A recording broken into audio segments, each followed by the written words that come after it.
الحمد لله الذي لم يزل عالما قديرا حيا قيوما سميعا بصيرا والصلاة والسلام على رسوله أرسله إلى الناس كافة بشيرا ونذيرا وداعيا إلى الله بإذنه وسراجا منيرا وعلى آله وأصحابه وأهل بيته كثيرا كثيرا. أما بعد، أعوذ بالله من الشيطان الرجيم. بسم الله الرحمن الرحيم. شهر رمضان الذي أنزل فيه القرآن هدى للناس وبينات من الهدى والفرقان. وقال عليه الصلاة والسلام: لكل شيء زكاة وزكاة الجسم الصوم. وقال: الصوم جنة، أو كما قال عليه الصلاة والسلام. صدق الله العظيم وصدق رسوله النبي الكريم، ونحن على ذلك من الشاهدين والشاكرين والمطمئنين، والحمد لله رب العالمين. إن الله وملائكته يصلون على النبي يا أيها الذين آمنوا صلوا عليه وسلموا تسليما. اللهم صل على محمد وعلى آل محمد كما صليت على إبراهيم وعلى آل إبراهيم إنك حميد مجيد. اللهم بارك على محمد وعلى آل محمد كما باركت على ابراہیم وعلى آل ابراہیم انک حمید مجید.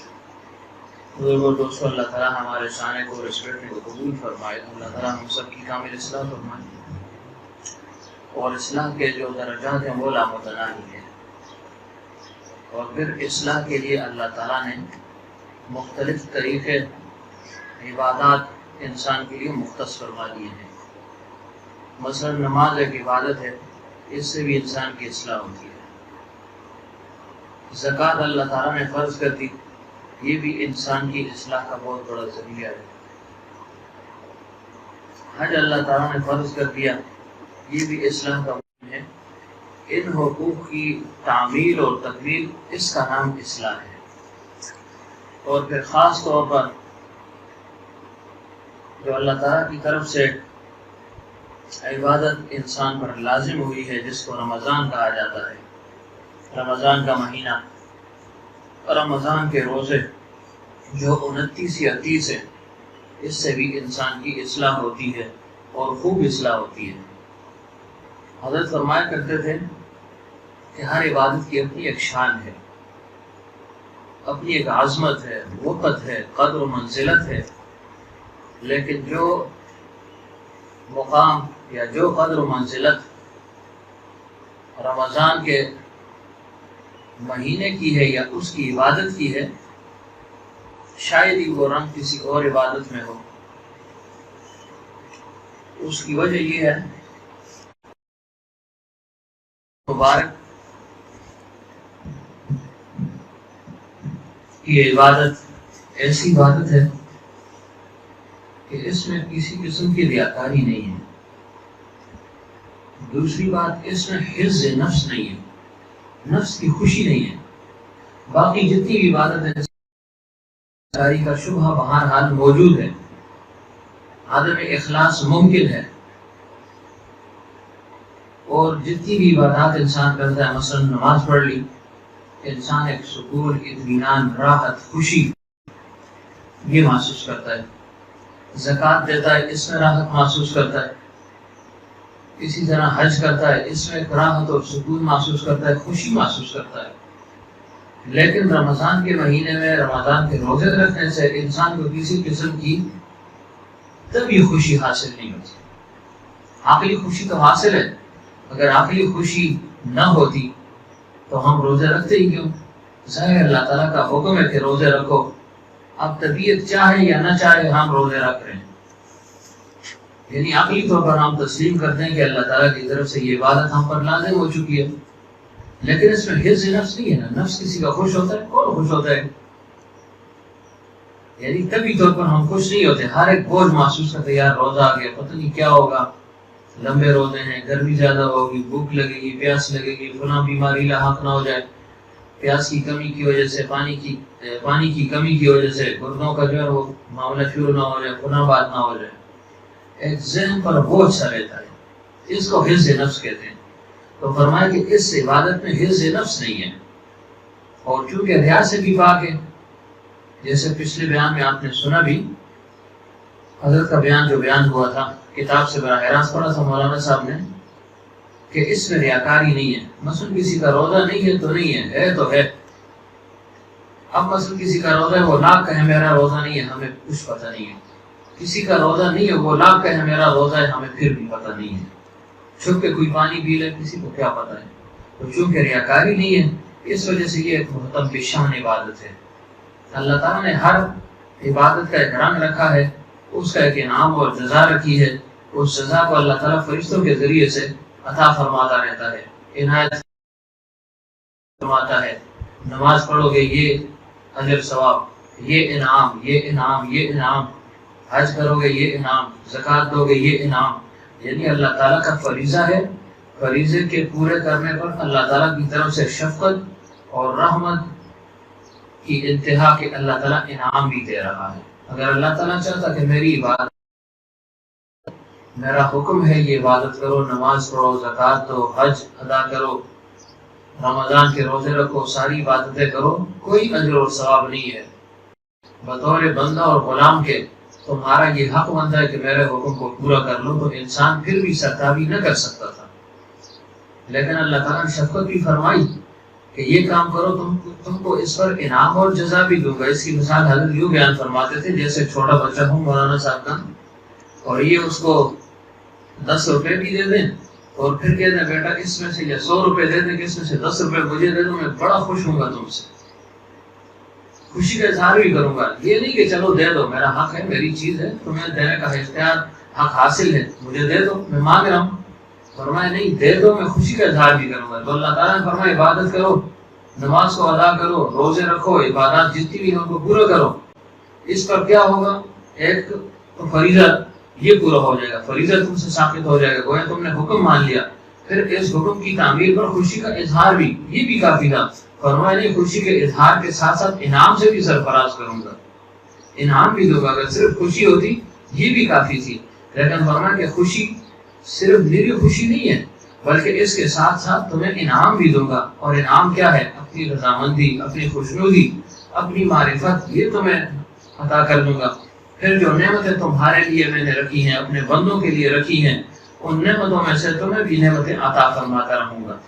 بہرحال عرض یہ کر رہا تھا کہ رمضان کا خاص مہینہ ہے اور خاص عبادت کا مہینہ ہے۔ حضرت فرمایا کرتے تھے یہ سیزن ہے، منڈی ہے، منڈی ہے عبادت کرنے کے لیے۔ انسان جو ہے اس میں لگ جائے، کوشش کرے، ذکر میں لگا رہے، تلاوت کرتا رہے، درود شریف جو ہے نا مسلسل عمومی جو اس کے معمولات ہیں اس سے زیادہ پڑھے، تلاوت کرتا رہے۔ رات کو تراویح جو ہے نا اس میں تلاوت کلام پاک کو سنے۔ فرمایا جو تراویح میں ایک کلام پاک سن لے تو یہ ایک سنت اور مسنون عمل ہے، اگر 2 سن لے تو یہ بہتر ہے، اگر 3 سن لے تو یہ انتہائی افضلیت کی بات ہے۔ یعنی اس سے پھر بڑھ کر عبادت نہیں ہے۔ کون کہتا ہے؟ یہ شامی ملا کہتا ہے، شامی ملا ہوئی ہے۔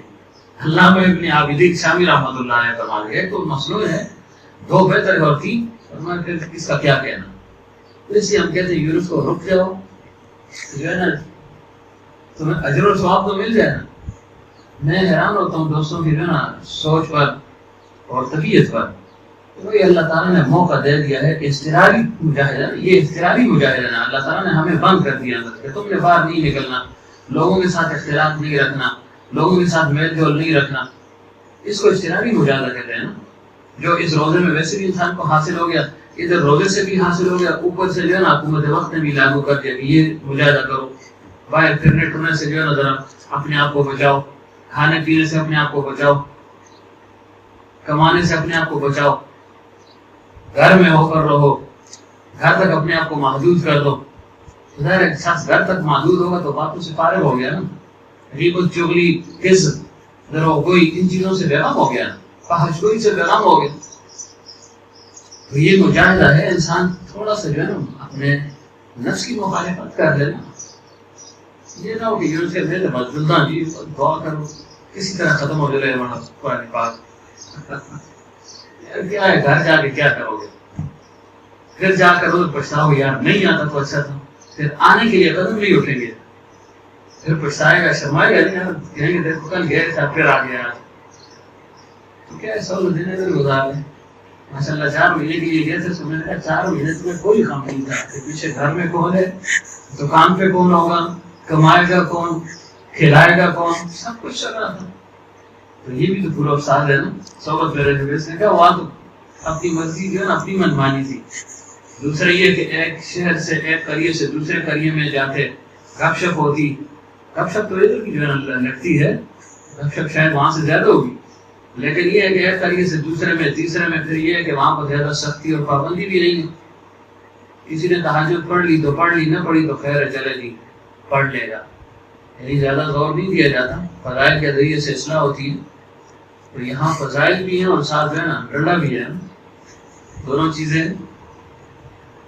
ظاہر پھر اصلاح تو ایسی ہی ہوگی نا, انسان اپنے آپ کو تھوڑا سا تھکائے گا نا, مجاہدہ کرے گا نا. والذین جاہدوا فینا لنہدینہم سبلنا وان اللہ لمع المحسنین.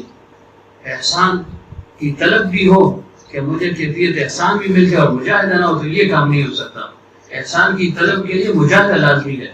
والذین جاہدوا فینا لنہدینہم سبلنا, پھر وان اللہ لمع المحسنین, تبھی جو ہے نا کیفیت احسان تمہیں حاصل ہوگی. مجاہدہ تو کرو نا. اب اضطراری مجاہدہ ہے, گھر کی طرف سے کوئی رکاوٹ نہیں ہے نا, کوئی پوچھنے والا نہیں ہے بھائی کیوں نہیں آ رہے ہو, یہ کام نہیں ہے نا, کس کی یہاں بہانہ پورا ہے نا. یہ کہتے ہیں نہیں بس ایسے تھا سب اکبر خیر خانے نے عزم, جیل خانے نے عزم, یہ جیل اچھی ہے ہمارے لیے. میں کبھی کبھی سوچتا ہوں کہ خصوصاً عید کے موقع پر, رمضان کے موقع پر ہمیں یعنی ظاہری جو دنیاوی سکون ہے وہ نہیں ملتا. عید میں بھی تو 3 دن مہمان مہمان مہمان مہمان, جب ختم ہو گئے جاؤ جی ڈیوٹیوں کے لیے جاؤ, ملازمت کے لیے جاؤ, یہ کرو. لوگ تو پھرتے سنتے ہیں نا مزہ محسوس کرتے ہیں, ادھر رشتے دار کے گئے, ادھر پھوپھی کے گھر گئے, ادھر خالہ کے گئے, ادھر. وہ بھی ایک راحت ہے, کبھی کبھی دل میں آتا ہے, لیکن اس کے جو نمبر ہے نا, اس کے نمبر جو ہے نا اس کے ساتھ اس کی مطابقت ہی نہیں ہے. اس پر اجر اور ثواب ہے, اس پر نہیں اجر اور ثواب ہوگا لیکن محدود ہوگا. تو یہ جو ہے نا قید خانے کی زندگی یہ بہتر ہے, کیونکہ دنیا تو ہے ہی سجن نا. دنیا سجن المؤمن و جنت الکافر, کہ مومن کے لیے قید خانہ ہے. لیکن مولانا الیاس رحمۃ اللہ علیہ فرماتے ہیں قید خانہ اس کے لیے جو اس کو قید خانہ سمجھے بھی. اگر یہاں بھی وہ معاصی کا ارتکاب کر رہا ہے, گناہوں کا مرتکب ہو رہا ہے, فحش گوئی میں مبتلا ہے, زناکاری میں مبتلا ہے, بدنظری میں مبتلا ہے, غیبت جھوٹ ساری باتیں ہو رہی ہیں, فرمایا اس کے لیے پھر سجن نہیں ہے, اس کے لیے پھر جنت ہی ہے. یہ دنیا سجن المومن تب ہے کہ انسان اپنے آپ پر قابو بھی پائے نا. جیسے کہ خانے میں جو قیدی چلا جائے, چاہے جتنا بڑا آدمی بھی کیوں نہ ہو دنیا کے لحاظ سے, کتنا بڑا سرکش اور باغی کیوں نہ ہو, وہاں اپنی منمانی نہیں کر سکتا, وہاں پر وہ گناہ نہیں کر سکتا, وہ سرکشی وہ طاغوتی نہیں دکھا سکتا. تو فرمایا ایسے یہ دنیا مومن کے لیے قید خانہ ہے. کس معنی میں کہ جیسے قید کی قیود اور حدود ہیں, ایسے یہ انسان دنیا میں اپنے اوپر لاگو کرے گا تب, اور جب یہاں سے چھوٹ جائے گا تو پھر آگے جنت ملے گی نا. ادھر ہی اسے جنت بنا دی تو پھر آگے جنت کیسے وہ حاصل کر سکے گا. اس لیے کہتا ہوں تھوڑا سا مجاہدہ کریں. کبھی کوئی بچوں پر درس آ جاتا ہے, صبح جو ہے نا 1.5 گھنٹے کو درس میں بٹھا دیتے ہیں. اجتماعی درس کی ہم 5-7 آدمی ہیں نا گھر کے اپنا معمول کر رہے ہیں. اچھا اس کے بعد ان کی اپنی ذاتی تعلیم آدھا پونا گھنٹہ, پھر ادھر جو ہے نا یہاں جو تعلیم ہے ویسٹی جگہ وغیرہ سے, اس سے کبھی ادھر جو ہے نا افسوس بھی ہوتا ہے کہ تو بچے ہیں, لیکن اس کی جو ہے نا ان کی خیر ہے نا, اس پر یہ اجر ملے گا. پھر بچے ہیں, ان کے عمل اور معمولات کے ذریعے سے اللہ تعالیٰ ہماری کوشش کا ذریعہ بنائے گا, کیونکہ اولاد جو نیک عمل کرتی ہے وہ ایثار ثواب کرے یا نہ کرے, لیکن اس کا اجر اور ثواب والدین کے کھاتے میں لکھا جاتا ہے. تو مثلا ہم نے بچوں کو لگایا, ہمیں جنہوں نے لگایا تھے, یہ سلسلہ جو ہے نا وہ آدم علیہ السلام تک چلتا رہتا ہے, وہاں تک چلے گا نا. تو اس وجہ سے تمدل بھی نہ ہو, انسان شکر کرے کہ چلو عبادت کا موقع مل گیا ہے, کم از کم اگر چلو عبادت کا موقع نہ بھی ملا, گناہوں سے تو محفوظ رہ گیا نا. ورنہ جو ہے نا پھر چک چک بقوں کی لگی رہتی. اہل دنیا کافرانے مطلقاً روز و شب در چک چک ہو در بق بقن, وہ جو ہے نا بق بق اور چک چک ہی ہوگا. ایک کی بات کرے گا, دوسرے کی بات کرے گا, ایک کی ابجوئی کرے گا, دوسری کیا فائدہ ہوا. چلو اپنی عبادت کر لی, تلاوت کر لی, تھک گیا تو لیٹ جائے. سونا بھی تو عبادت ہے نا. ہمارا ایک دوست سے کہا رمضان میں جو ہے میں سارا دن سوئے ہی رہتا ہوں, اور میں بھی شکر سوئے رہتے ہوں. اچھا ہے سوئے ہوئے تو شروع تو نہیں کر رہے ہوں, بس نظری سے جو ہے محفوظ رہے گا, بس ٹھیک ہے. اور روزہ دار کا سونا یہ کیا ہے؟ یہ بھی عبادت ہے نا، اور اس کا خاموش رہنا یہ تسبیح ہے۔ تو گویا کہ رمضان میں جو بھی روزہ دار ہے اس کی ہر حرکت اور سکون وہ عبادت ہے، لیکن تنزل نہ ہو۔ ہاں کبھی طور پر بوجھ پڑے گا، لیکن آخری طور پر تسلیم کرے محمد صلی اللہ علیہ وسلم کی اتباع ہے، ان کا طریقہ ہے، ہمارے مشائخ کا طریقہ ہے، میں بھی اس پر عمل کروں گا۔ اور جیسے جیسے ہم عمل کریں گے اس کا اثر بچوں پر پڑے گا۔ ہم سست ہو گئے، بچے خود بخود سست ہو جائیں گے۔ ہاں نرمی کی جائے، بچوں کو تھوڑا موقع دیا جائے، لیکن یہ نہ ہو کہ خود اتنا سست ہو جائے کہ نہ نماز کا اہتمام، نہ تراویح کا اہتمام، نہ تلاوت کا اہتمام۔ بچے تو والدین کو دیکھتے ہیں نا کہ یہ پڑھتا ہے نہیں پڑھتا، کیا کر رہا ہے، اس کا اثر ہوتا ہے۔ تو اس چیز کا خاص خیال رکھا جائے۔ تو بہرحال عرض کیا کر رہا تھا کہ رمضان کے مہینے میں اس عبادت میں حفظ نفس نہیں ہے، نفس خوش نہیں ہوتا۔ دوسری اس کی کیا خصوصیت ہے؟ دوسری خصوصیت اس کی یہ ہے کہ اللہ تعالیٰ نے فرمایا یہ میرے لیے ہے، جیسے فرمایا کہ باقی عبادات بھی میری ہے، لیکن رمضان کے متعلق خاص طور سے کہا الصوم لی وانا اجزی بہ او اجزا بہ، کہ میں اس کا خود بدلہ ہوں یا میں اس کا بدلہ خود دوں گا۔ باقی کسی عبادت کے متعلق اللہ تعالیٰ نے نہیں فرمایا۔ یہ کس وجہ سے کہ بے ریا عبادت ہے، یہ کس وجہ سے کہ حفظ نفس، اس میں ایک شخص اپنی نفس کی مخالفت کر کے اللہ تعالیٰ کے حکم کو پورا کر رہا ہے۔ دوسرا یہ کہ اس میں اللہ تعالیٰ کی جو ایک صفت ہے غنا کی، استغنا کی، وہ انسان کے اندر آ جاتی ہے۔ اللہ تعالیٰ کھانے پینے سے پاک ہے، منزہ ہے، انسان اس صفت کو اپنانے کی ایک حد تک کوشش کر رہا ہے، اس وجہ سے یہ خاص عبادت ہے۔ پھر اس عبادت کی خاص خصوصیت کیا ہے؟ فرمایا کہ شیطان جو ہے یہ انسان کو گمراہ کرتا رہتا ہے، انسان کو گمراہ کرتا ہے، اور فرمایا کہ شیطان انسان کی رگوں میں ایسے دوڑتا ہے جیسے خون دوڑتا ہے انسان کی رگوں میں۔ تو پیغمبر صلی اللہ علیہ وسلم نے فرمایا تم بھوک کے ذریعے سے اس کی راہ کو تنگ کر دو، بھوکے رہو گے تو اس کی راہ تنگ ہوگی۔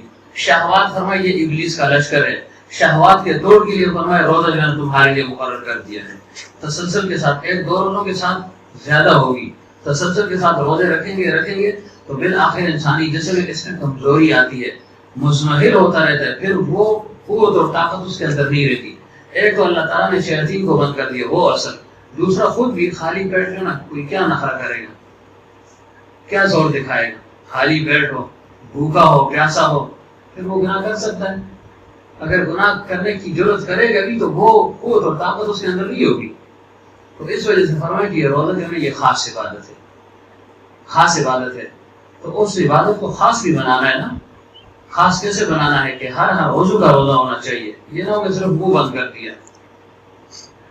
اور فرمایا کہ جو روزہ کے آنے سے خوش ہو، یعنی رمضان کے آنے سے خوش ہو اور اس کے جانے سے وہ خفا ہو، یعنی آخری طور پر طبی طور پر تاریخ خوش ہوتا ہے، یار چلو شکر ہے بس 30 روزے پورے ہو گئے، جان چھوٹ گئی، عقلی طور پر۔ تو فرمایا اس کو کیا اجر اور ثواب ملے گا کہ گویا آج اس کی ماں نے اس کو جانا اور اللہ تعالیٰ اس کے اگلے پچھلے تمام گناہوں کو معاف فرما دے گا۔ تو یہ اجر اور ثواب بھی ہے نا۔ فضائل انسان بیان کرتے تو حضرت فرمایا کرتے تھے کہ انسان کے اندر جذبہ جو ہے نا وہ پیدا ہو جاتا ہے، تو یہ جذبہ ہے۔ اور پھر یہ کہ انسان جب پہلا روزہ رکھتا ہے، رمضان المبارک کا پہلا روزہ، تو اس کو کیا جو ہے ملتا ہے؟ فرمایا اللہ تعالیٰ پہلے روزے رکھنے کے ساتھ اس کے گزشتہ گناہوں کو معاف فرما دیتا ہے۔ 70,000 فرشتے اس کے لیے دعا فرماتے رہتے ہیں، صبح سے شام تک اس کے لیے دعائیں فرماتے رہتے ہیں۔ اور پھر ہر چیز اس کے لیے دعا کرتی ہے، مثلا بستر ہے وہ اس کے لیے دعا کر رہا ہے، تکیہ اس کے لیے دعا کرتا ہے، چارپائی ہے، گدا ہے جس پر وہ لیٹ رہا ہے وہ دعا کر رہا ہے، جوتا جو پہن رہا ہے، چپل ہے، بوٹ ہے، جو بھی ہو، جوتا، یہ اس کے لیے دعا کرتا ہے۔ کیا دعا کرتا ہے؟ جوتا کہتا ہے یا اللہ اس کو جیسے اس نے یہ روزہ رکھا ثابت قدم رہا، اس طرح تو اس کو پولیس رات پر بھی ثابت قدم رکھ، یہ دعا ہے اس کی۔ اسی طرح وضو انسان کرتا ہے، لوٹا ہے، پانی ہے، جو بھی ہے، تو وہ اس کے لیے کیا دعا کرتا ہے؟ یا اللہ اس کو تو ہر قسم کی برائی سے جو ہے نا دھو ڈال، یعنی ہر قسم کی برائی اس کے دل سے نکال دے، اس کو بالکل تو صاف ستھرا کر دے، یا اللہ اس کی تو بخشش فرما دے۔ اب یہ مختلف دعائیں ہیں جہاں پر انسان نماز پڑھتا ہے، چاہے وہ مکان ہے، چاہے وہ مسجد ہے، جو بھی جگہ ہے، ہر چیز اس کے لیے دعا کرتی ہے۔ کیا دعا؟ کہ یا اللہ اس کے گناہوں کو، تقصیرات کو معاف فرماتے ہوئے اس کی قبر کو روشن فرما دے۔ تو یہ دعائیں انسان لے گا نا۔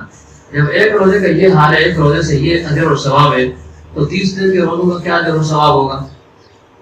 اور پھر مسلسل انسان روزے رکھتا رہے، 29-30 رکھ لے، پھر تراویح رکھ لے، یعنی تراویح کی نماز پڑھ لے، تو پھر غفر لہ ما تقدم من ذنبی، وہ ما تأخر بھی ہے یا نہیں ہے کہ اللہ تعالیٰ اس کے تمام گناہوں کو معاف فرما دیتا ہے. تو گویا یہ گناہوں کی معافی کا ایک خاص مہینہ ہے.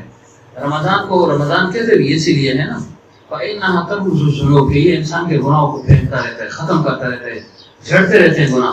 جیسے خزانہ سیدھا درخت سے پتے جو ہے وہ جھڑتے ہیں خزاں کے موسم میں، ایسے ہی گویا یہ مہینہ نیکیوں کے لوٹنے کا اور گناہوں کی بخشش کا ہے. ورنہ پیغمبر صلی اللہ علیہ وسلم بدعا نہ فرماتے نا کہ وہ شخص تباہ و برباد ہو جائے جس پر رمضان کا مہینہ گزر جائے اور اس کی بخشش نہ ہو. تو گویا یہ بخشش کا خاص مہینہ ہے. اس میں انسان ہر قسم کے گناہوں سے اپنے آپ کو محفوظ رکھنے کی کوشش کرے گا. ہر قسم کے گناہ سے، یہ نہ کہ ایک عمل کیا ایک نیکی کے ساتھ گناہ کر دیا تو اس گناہ کی نحوست سے اس کی وہ نیکی جو ہے وہ برباد ہو جائے گی، ختم ہو جائے گی. پھر مزید کیا، مثلا انسان عبادت کرتا ہے، اللہ تعالیٰ کی طرف سے فرض عبادتیں کر رہا ہے، انعام اور جزا اللہ تعالیٰ کیا دے رہا ہے کہ ایک فرض 70 فرض کے برابر ہے. ایک فرض انسان ادا کرتا ہے 70 فرضوں کا ثواب ملے گا، اور ایک نفل وہ فرض کے برابر اس کا اجر اور ثواب اللہ تعالیٰ اس کو عطا فرما دیتا ہے. ایک سجدہ انسان کرتا ہے، عام طور پر اس کا اجر اور ثواب تھوڑا ہے، الگ ہے، لیکن رمضان کے مہینے میں کوئی ایک سجدہ کر لے تو اس کو کتنا ثواب ملے گا؟ 1500 سے لے کر 2500 تک کی نیکیاں اللہ تعالیٰ اس کو عطا فرما دیتا ہے. دونوں احادیث حکیم علماء رحمۃ اللہ علیہ نے ذکر فرمائی ہیں. ایک میں 1500 کا ذکر ہے اور ایک میں 2500 کا ذکر ہے. کتنی بڑی عبادت ہے. اور فرمایا کہ کوئی ایک سجدہ اگر کر لے تو اس کے لیے اللہ تعالیٰ ایک درخت لگا دیتا ہے جنت میں کہ 500 سال تک اگر گھوڑا اس کے نیچے دوڑے تو اس کا سایہ ختم نہ ہو سکے. گھوڑے کی رفتار کتنی ہوتی ہے، پھر 500 سال تک وہ دوڑے تو کتنا بڑا درخت ہوگا.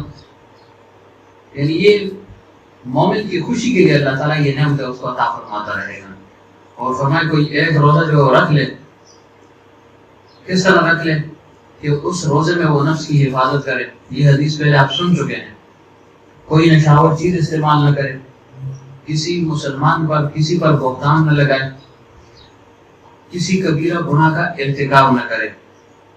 یعنی کس قسم کا روزہ؟ نفس کی حفاظت کرے، نشاور چیز سے اپنے آپ کو بچائے، کبیرہ گناہ سے بچائے، بہتان سے بچائے، کسی پر بہتان نہ لگائے. تو کیا اجر اور ثواب ملے گا کہ ہر رات میں اللہ تعالیٰ 100 حوروں کے ساتھ اس کا نکاح کر دیتا ہے. اب تو ایک شادی کے لیے جو ہے نا لوگ تڑپتے ہیں اور جو ہے پتہ نہیں کیا کچھ جتن کرنے پڑتے ہیں، محنت اور سماجت اور سفارش. اس کے بعد شادی ہو گئی، پھر پتہ نہیں جو ہے نا موافق آوے نہ آوے، طبیعت ملے نہ ملے. لیکن فرمایا کہ ایک روزہ اگر اس طریقے سے انسان رکھے تو 100 حوروں سے نکاح ہو جائے گا. تو اگر 30 روزے ہوئے تو کتنے 3000 حوریں ہو گئی. اب یونیسیف کو نہیں تھام سکتے نا، اور 3000 حوریں جو ہے نا صرف ایک رمضان کے بدلے میں ملیں گی. اور پھر ایسے ہی رمضان کے تسلسل کے ساتھ جب تک زندگی روزے رکھتا رہے تو ضرب دیتے رہنا. 15 سال میں ایک شخص بالغ ہو گیا، اب بلوغت کے بعد اس کا روزے فرض ہیں، ویسے بھی رکھے پھر بھی اللہ اس کو دے گا حوریں. لیکن فرضیت کے بعد تو وہ مجبور ہے، تو روزہ فرض بھی ہو گیا. انعام کیا دیا جا رہا ہے کہ اس کو جو ہے نا 3000 حوریں ہر رمضان میں ملے گی. مثلا کسی کی عمر 70 سال ہے تو پھر 55 ضرب 3000 کتنا ہو گیا؟ یہ صرف روزے کی عبادت پر ہے. اس کے علاوہ اللہ تعالیٰ ہر ایک جنتی کو، جو ادنا ترین جنتی ہوگا، جو بالکل کمزور نحیف جنتی ہوگا، یہ سمجھے جو سب سے آخر میں جنت میں داخل ہوگا، جس کو کوئی عمل نہیں ہو، صرف کلمے کی دولت اس کو نصیب ہوگی، اس کو اللہ تعالیٰ کم از کم 72 حوریں عطا فرمائے گا. 72 حوریں. اور محل کتنا اللہ تعالیٰ عطا فرمائے گا؟ فرمایا کہ جو خاص طور پر رمضان کے مہینے میں عبادت کرتا ہے، سجدہ لگاتا ہے، تو اللہ تعالیٰ اس کو ایک محل جو عطا فرما دے گا جو سونے اور چاندی کا بنا ہوا ہوگا. زمرد اور یاقوت اس میں جڑے ہوئے ہوں گے. یہ کس لیے؟ خوشنمائی کے لیے، خوشی کے لیے، یعنی زیب و زینت کے لیے. کہ بعض محلات ایسے ہوں گے کہ وہ صرف سونے کے بنے ہوں گے، بعض ایسے ہوں گے صرف چاندی کے ہوں گے، کچھ یاقوت کے ہوں گے، کچھ زمرد کے، اور کچھ مکس ہوں گے. ایک چیز لگائی دوسری لگائی. جیسے ہم ٹائل لگاتے ہیں، باتھ روم کی ٹائل الگ ہے جی، باہر برآمدے کی الگ ہے، اچھا جی اندر کمرے کی الگ ہے، اور پتہ نہیں کون سا روم ہے اس کی الگ ہے، دوسرا روم ہے ڈرائنگ روم ہے تو ڈرائنگ روم ہے کون سا اس کی الگ ہے. یہ کس وجہ سے؟ شوشا کے لیے نا، زینت کے لیے، کہ مکان میرا خوبصورت نظر آئے. تو فرمایا کہ اللہ تعالیٰ یہ چیزیں اس کو عطا فرمائے گا. کتنا بڑا محل ہوگا؟ حکیم علماء فرماتے ہیں کہ ایک محل ایسا ہوگا کہ اس کے 60,000 دروازے ہوں گے، اور شیخ عبد القادر جیلانی رحمۃ اللہ علیہ فرماتے ہیں 70,000 دروازے ہوئے اور ہر دروازے کے سامنے ایک محل ہوگا، ہر دروازے کے سامنے بھی ایک محل ہوگا. یہ نہیں کہ بس ایک ہی جو محل تھا 60,000 دروازے، وہ تو اپنی جگہ. فرمایا کہ ہر دروازے کے لیے سونے کا ایک محل ہوگا. یہ میں نے غور نہیں کیا، آج میں نے پڑھا اس کو کہ 60,000 دروازوں کا ایک محل، پھر ہر دروازے کے سامنے ایک محل. تو 60,000 سر بھی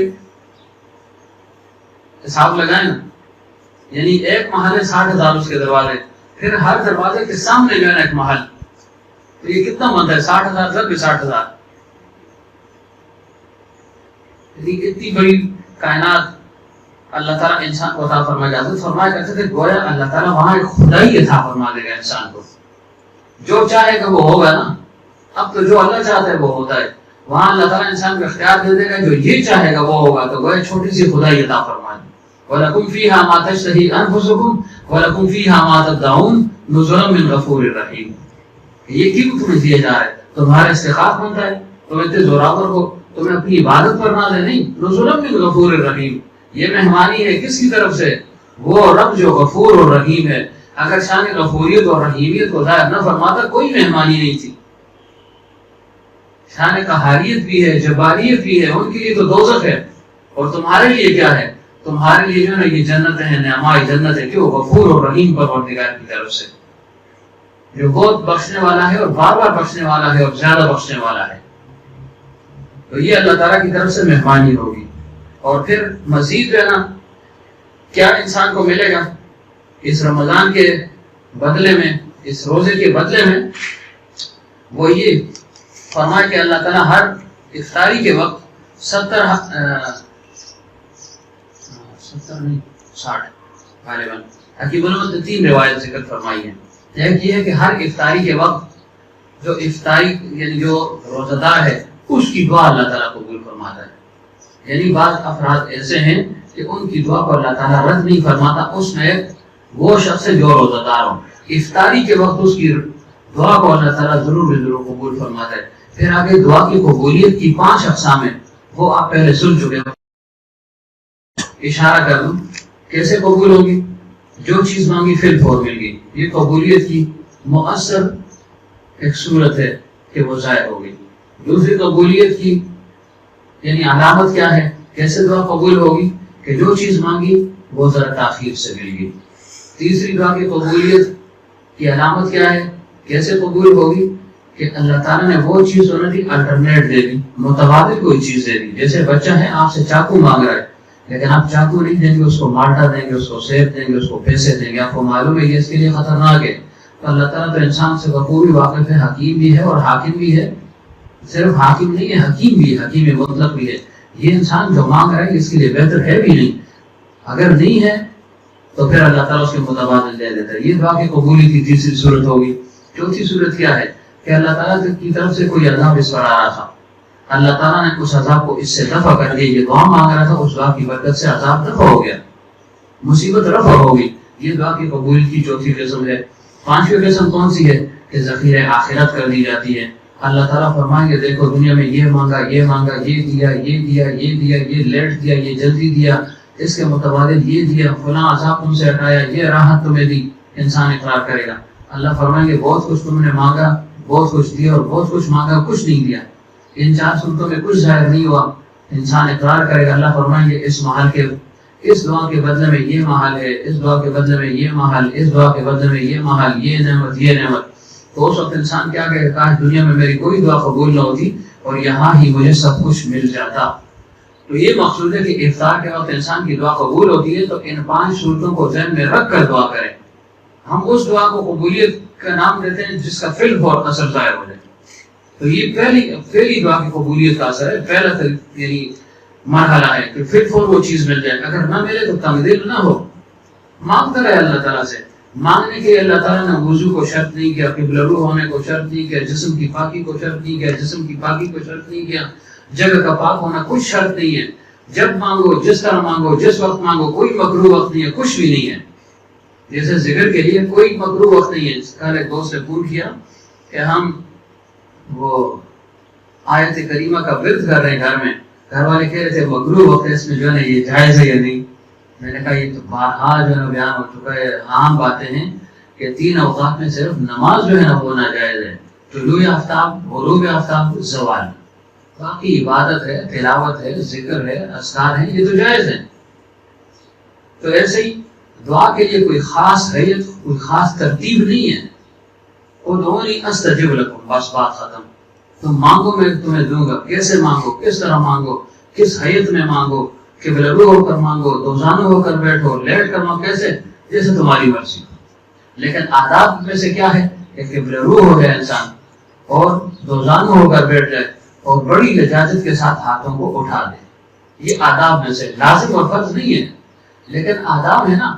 اللہ تعالیٰ کے سامنے انسان تواضع اور تذلل کر رہا ہے نا، تذلل ہے نا، ایسے کر رہا ہے ایسے. اور ایسے آپ کہتے ہیں یا اللہ مجھے بیٹا چاہیے، یونس کہ یا اللہ مجھے اولاد چاہیے. اللہ بھی کہے بڑا بدماش بن گیا، چیز بھی مانگ رہا ہے، رکڑ خانی بھی کر رہا ہے. وہی تذلل ہے اس میں. ہم یہ نہیں کہتے کہ فرض اور واجب ہاتھ کا اٹھانا، ہم یہ کہتے ہیں یہ آداب میں سے. آداب میں سے نا ہر چیز کے آداب ہوتے ہیں نا، ہر عبادت کے آداب ہیں. اب دعا مانگ رہے ہو ٹھیک ہے، چلو قبرستان میں نہ اٹھاؤ ہاتھ، تمہیں اگر زیادہ جو ہے نا خدشہ ہے کہ لوگ کچھ اور سمجھ لیں گے کہ شاید مردے سے مانگ رہا ہے، تو چلو وہاں نہ اٹھاؤ.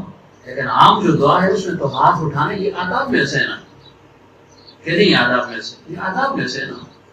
تو اللہ تعالیٰ سمجھتا فرمائے بس جو ہے نا ہم وہی نیک اللہ ہیں اور یہاں پہ جو ہے نا یک چشم ہے. تو کیا عرض کر رہا تھا کہ یہ نعمت اللہ تعالیٰ تعالیٰ فرمائے کہ افطاری کے وقت انسان کی دعا قبول ہوتی ہے، اور ہر افطار کے وقت اللہ تعالیٰ کتنے لوگوں کی بخشش فرماتا ہے. وہ لوگ جن کے لیے جہنم واجب ہو چکی ہے، کتنے، ایک حدیث پاک 60,000 کی ہے. ایک حدیث پاک جو ہے وہ کتنی کی ہے؟ نہیں 10 لاکھ کی تو مشہور ہے نا. ایک جو ہے نا 60,000 کی ہے، اور ایک جو ہے نا 10 لاکھ کی ہے، اور ایک میں بھول گیا ہوں کہ کتنی ہے وہ. کیا کہہ رہا ہے؟ نہیں 70 نہیں ہے. 60,000، 6 لاکھ اور 10 لاکھ تینوں روایتیں جو ہے نا وہ موجود ہیں، اور الترغیب و ترہیب میں یہ موجود ہیں. ایک روایت جو ہے وہ کس سے ہے؟ حضرت حسن رضی اللہ عنہ سے. ایک حضرت ابن عباس رضی اللہ عنہ سے. تیسری نہ معلوم وہ کس سے ہے، ممکن ہے عبداللہ ابن مسعود رضی اللہ عنہ سے. تو تینوں روایت ہیں، لیکن مشہور کون سی 10 لاکھ والی ہے کہ 10 لاکھ جہنمی اللہ تعالیٰ جہنم سے آزاد فرما دیتا ہے. وہ جن کے لیے جہنم واجب ہو چکی ہے ان کو اللہ تعالیٰ جہنم سے خلاصی عطا فرما دیتا ہے. اور کھانے پینے پر بھی اللہ تعالیٰ انسان کو اجر عطا فرما دیتا ہے. فرمایا کہ 3 آدمی ایسے ہیں کہ ان سے کوئی حساب کتاب نہیں ہے. یعنی 3 قسم کے لوگ، ان سے حساب کتاب نہیں ہے. ایک وہ جو افطاری کرے، ایک وہ جو سحری کرے، ایک وہ جو مجاہد فی سبیل اللہ ہے. ان تینوں سے جو ہے نا کوئی حساب نہیں ہے.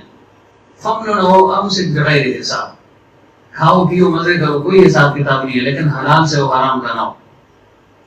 اور دیکھیں انسان اپنی ضرورت بھی پوری کر رہا ہے، فریضے کا جو ہے نا اختتام ہو رہا ہے، فریضہ پورا ہو رہا ہے، ثابت ہو رہا ہے، کھا رہا ہے، اپنی ضرورت پوری کر رہا ہے.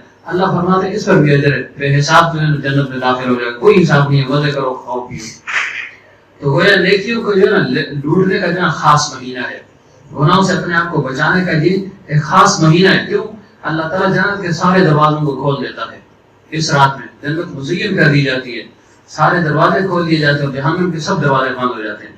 سرکش شیاطین کو اللہ تعالیٰ قید فرما دیتے ہیں. ہر سرکش شیطان پر اللہ تعالیٰ 7 فرشتوں کو معمور کر دیتے کہ تم جو ہے نا اس کو چھوڑنا نہیں ہے، اس کو اسی طرح جو ہے نا قید رکھنا، ان کو سمندر میں جو ہے نا اٹھا کر پھینک دو، تاکہ پیغمبر صلی اللہ علیہ وسلم کی امت کے اعمال میں یہ خلل جو ہے نا نہ ڈال دیں. اور جو فرشتے ہیں پھر خاص طور پر عرش کے جو فرشتے ہیں، حاملان عرش، اللہ تعالیٰ فرماتے ہیں اپنی عبادت کو موقوف کر دو اس رمضان کے مہینے میں، اور امت محمدیہ صلی اللہ علیہ وسلم کی دعاؤں پر آمین کہو، ان کی دعاؤں پر آمین کہو. تو ظاہر جس دعا پر فرشتہ آمین کہہ دے اس دعا کی قبولیت میں کیا شک ہو سکتا ہے؟ پاک اور معصوم مخلوق ہے، جب وہ دعا پر آمین کہیں گے تو ان کی آمین کی برکت سے اللہ تعالیٰ ہماری دعاؤں کو بھی قبول فرما دے گا. لیکن شرط کیا ہے کہ انسان قاعدے اور ضابطے کے مطابق روزہ تو رکھے نا. قاعدہ اور ضابطہ بھی ہو، یہ نہ ہو کہ بس ایسے ہی منہ کو بند کر دیا بس ضروری جو واہی تباہی باتیں آئیں کرتا رہے، پھر اس کو جو ہے نا وہ اجر اور ثواب نہیں ملے گا. اگر ایسا روزہ ہوگا، عام طور پر تو فرمایا کہ 3 چیزیں جو ہیں وہ کسی کو یعنی اہل حقوق کو نہیں دی جائیں گی. وہ کون سی ہیں؟ ایک فرمایا روزہ ہے، دوسرا کیا ہے؟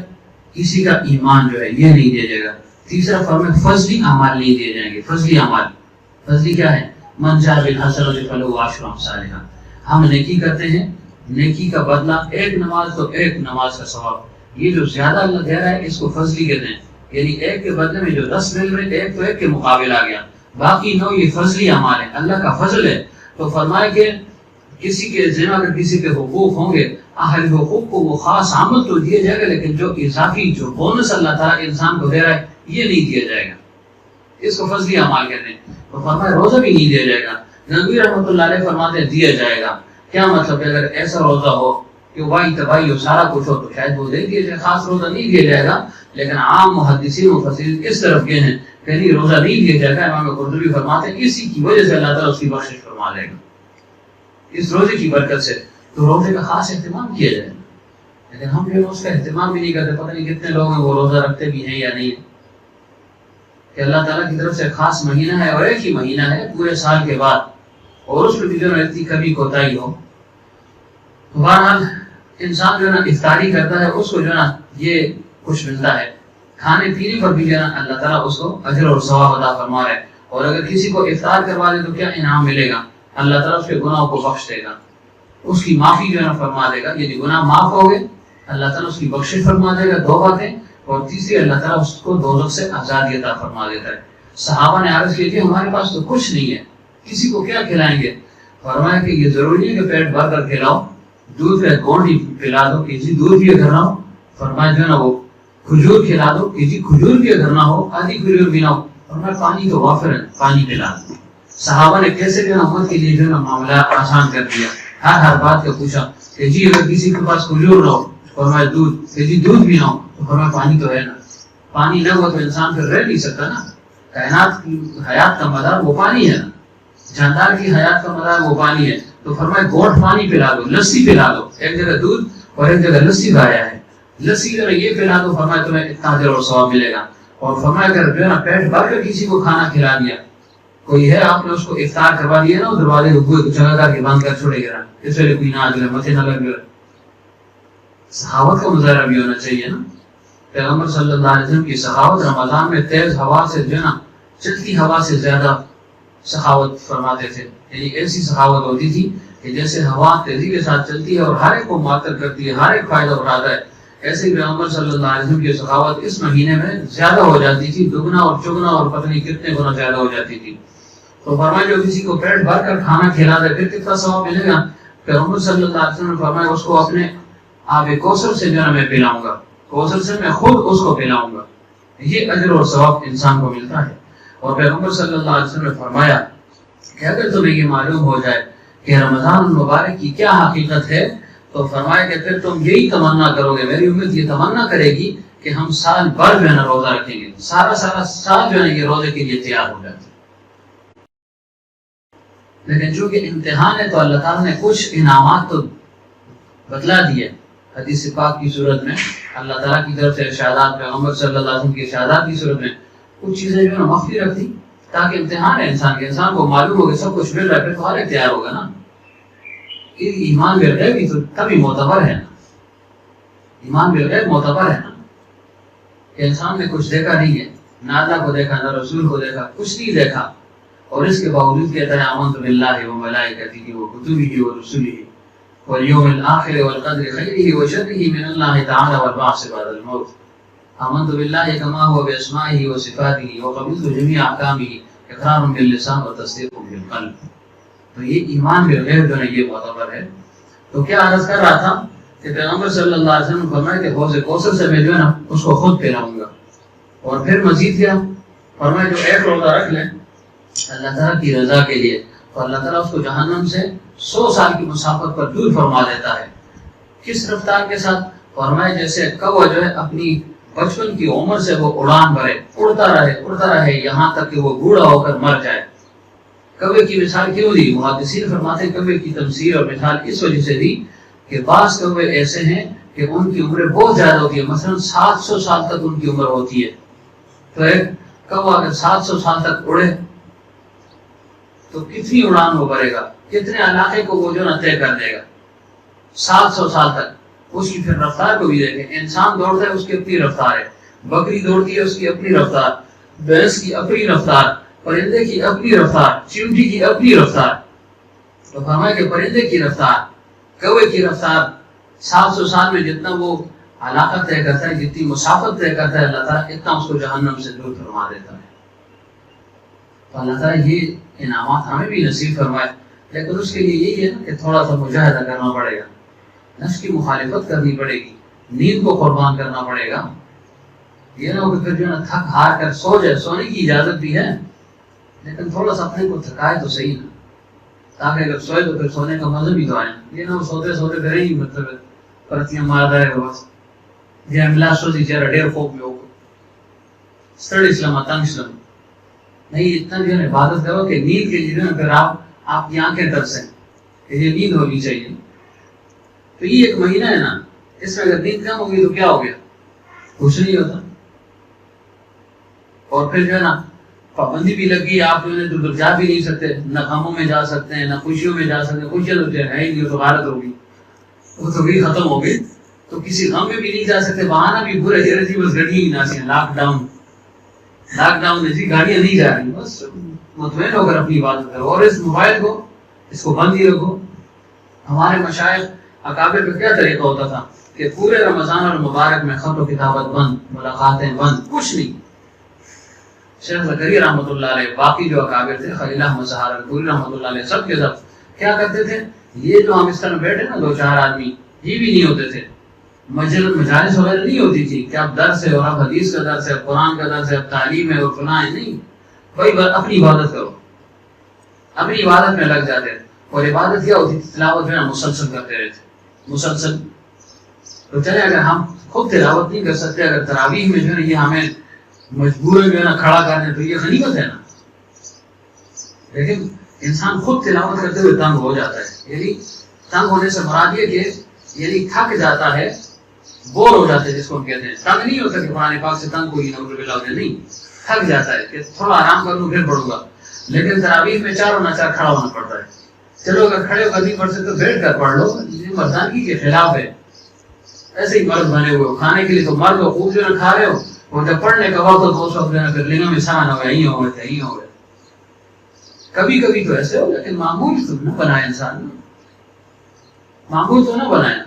اب دیکھیں ہمارا دادا پیر رحمۃ اللہ علیہ, حضرت کو سب نے دیکھا ہے, دادا پیر رحمۃ اللہ علیہ معذور تھے, لیکن معذوری کی حالت میں ساری رات جو ہے نا وہ تراویح کے لیے جو ہے نا وہ بالکل یکسو اور بالکل تازہ دم ہوا کرتے تھے.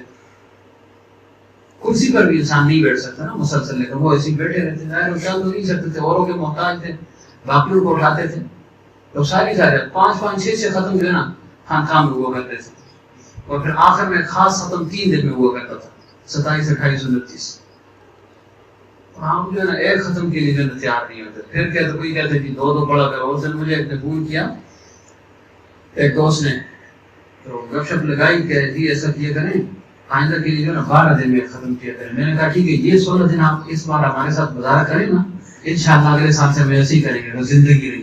یہ 16 دن آپ ہمارے ساتھ جو ہے نا گزارا کریں, ہماری جو ہے نا منمانی جو ہے نا ہماری منچاہی جو ہے نا زندگی گزار دیں, ان دنوں کو گزار دیں, اگلے سال سے ہم جو ہے نا آپ کے دوست ہیں. میں تو اس وجہ سے اس پر تو زیادہ زور دے رہا ہوں کہ ایسا موقع کم ملتا ہے نا. عمومی طور پر دیکھیں 13 14 15 کے بعد تو مصروف ہی رہتا ہے آدمی, ادھر گیا بیان, ادھر گیا ادھر گیا ادھر گیا, کہیں نہ کہیں میں تو مصروف رہتا ہوں, اگر آپ ہوں یا نہ ہوں. تو یہ ایک موقع ہے نا, اللہ تعالیٰ نے ہر طرف سے بند کر دیا کہ چلو جو ہے نہ ادھر جانا ہے نہ ادھر جانا ہے. تو یہ ایک نعمت ہے بھائی, اس نعمت کو لوٹو. شاید جو ہے نا پھر یہ نعمت حاصل نہ ہو سکے. آسان تک روشن و خیر لکم, ایک لحاظ سے برائی ہے, ایک لحاظ سے جو ہے اچھائی نکل آئی نا, بھلائی نکل آئی ہمارے لیے, کہ چلو یکسوئی کے ساتھ اطمینان کے ساتھ اپنی عبادت تو کر لو نا. کوئی نہ آنے والا ہے نہ جانے والا ہے نہ پوچھنے والا ہے, بس بیغم زندگی ہے. اللہ والے تو ویسے بھی بیغام ہوتے, لیکن اللہ تعالیٰ نے ہمیں خود جو ہے نا بیغم کر دیا. لیکن ہم کہتے ہیں نہیں جی میں تو پہنچنا مطلب ہے, میں ٹکی چٹتی نہیں ہے, میں ایسے ٹکی جو ہے ایسے پھینکتی ہے, جب تک یہ ہاتھ ایسے نہ چلے نا. یونس کہتے ہیں نہیں مزان لگا, پھر جو ہے نا بائیں ہاتھ میں جو ہے وہ ہڈی سی ہوتا ہے, ایسے چمچم مارے نا, پھر اس کو جو ہے نا پھر مساتا ہے. روز کہا کچھ کل یہ خوشبو ہوگا, کل اس نے ماشاء اللہ کباب بنایا نا زبردست, تو اس کے ہاتھوں کو جو ہے نا تھوڑی دور کی خارش کم ہوئی ہوگی، چلو یہ اس چیز کے ساتھ عادی ہو جائے نا آدمی، جس چیز کے ساتھ اس کام کو کرتے ہوئے پھر وہ خوشی محسوس کرتا ہے نا، تو ظاہر دکاندار دکان کے لیے خوش ہوگا. اب جو ہے نا زلمیہ خان جو ہمارے دوست ہے وہ آج خوش ہے کہ کل سے دکانیں کھلیں گی. تو میں نے کہا 40 سال آپ نے کمائے، وہ کھاؤ اللہ کے بندے، بند ہی رکھو اس کو نا، بند رکھ لو. شکر نہیں کرتا اتنا 10-15 دن اور یکسو سے گزر جائیں گے. نہیں ٹھیک ہے ضرورت بھی ہے، لیکن ہم ضرورت سے آگے بڑھ گئے ہیں. حالانکہ رمضان کا مہینہ سے اللہ تعالیٰ ہر ایک پر فراوانی فرما رہا ہے، ہر ایک پر فراوانی کتنی ہے. یہ پکوڑے ہم جو ہے ہر روز کھاتے ہیں، یہ فروٹ ہم لوگ ہر روز کھاتے ہیں، لیکن نہیں، اللہ تعالیٰ نے انسان کے دل میں سخاوت بھی ڈال دی ہے نا. رمضان کے مہینے میں ہر ایک سخی ہو جاتا ہے، اپنی اپنی وسعت اور استعداد کے مطابق کوشش کرتے ہیں، یہ لاؤ وہ لاؤ، یہ کرو وہ کرو. جب اللہ تعالیٰ دے رہا ہے تو کیوں جو ہے اتنے مارے مارے پھر رہے ہو. بنادا آنچنا روزی رسانت کہ دانا اندرا حیرام امانت. کہ اللہ تجھے عجیب ذات ہے کہ نادان کو ایسی جگہ سے دیتے ہے کہ دانا بھی حیران ہو جاتا ہے. تو ہر ایک کو اللہ تعالیٰ دے رہا ہے نا. اور اگر جو ہے صرف جو ہے عقل پر ہوتا تو شاید یہ نادان لوگ بھوکے ہی بھر جاتے، لیکن اللہ تعالیٰ نے روزی کی تقسیم اپنے ہاتھ میں رکھی ہے.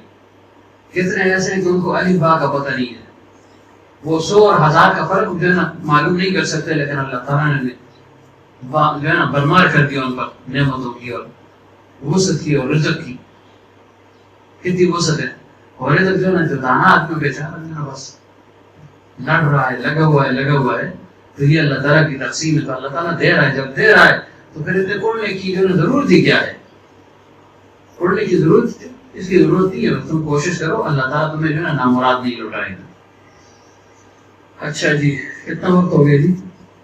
دیکھ تو نا 47 منٹ.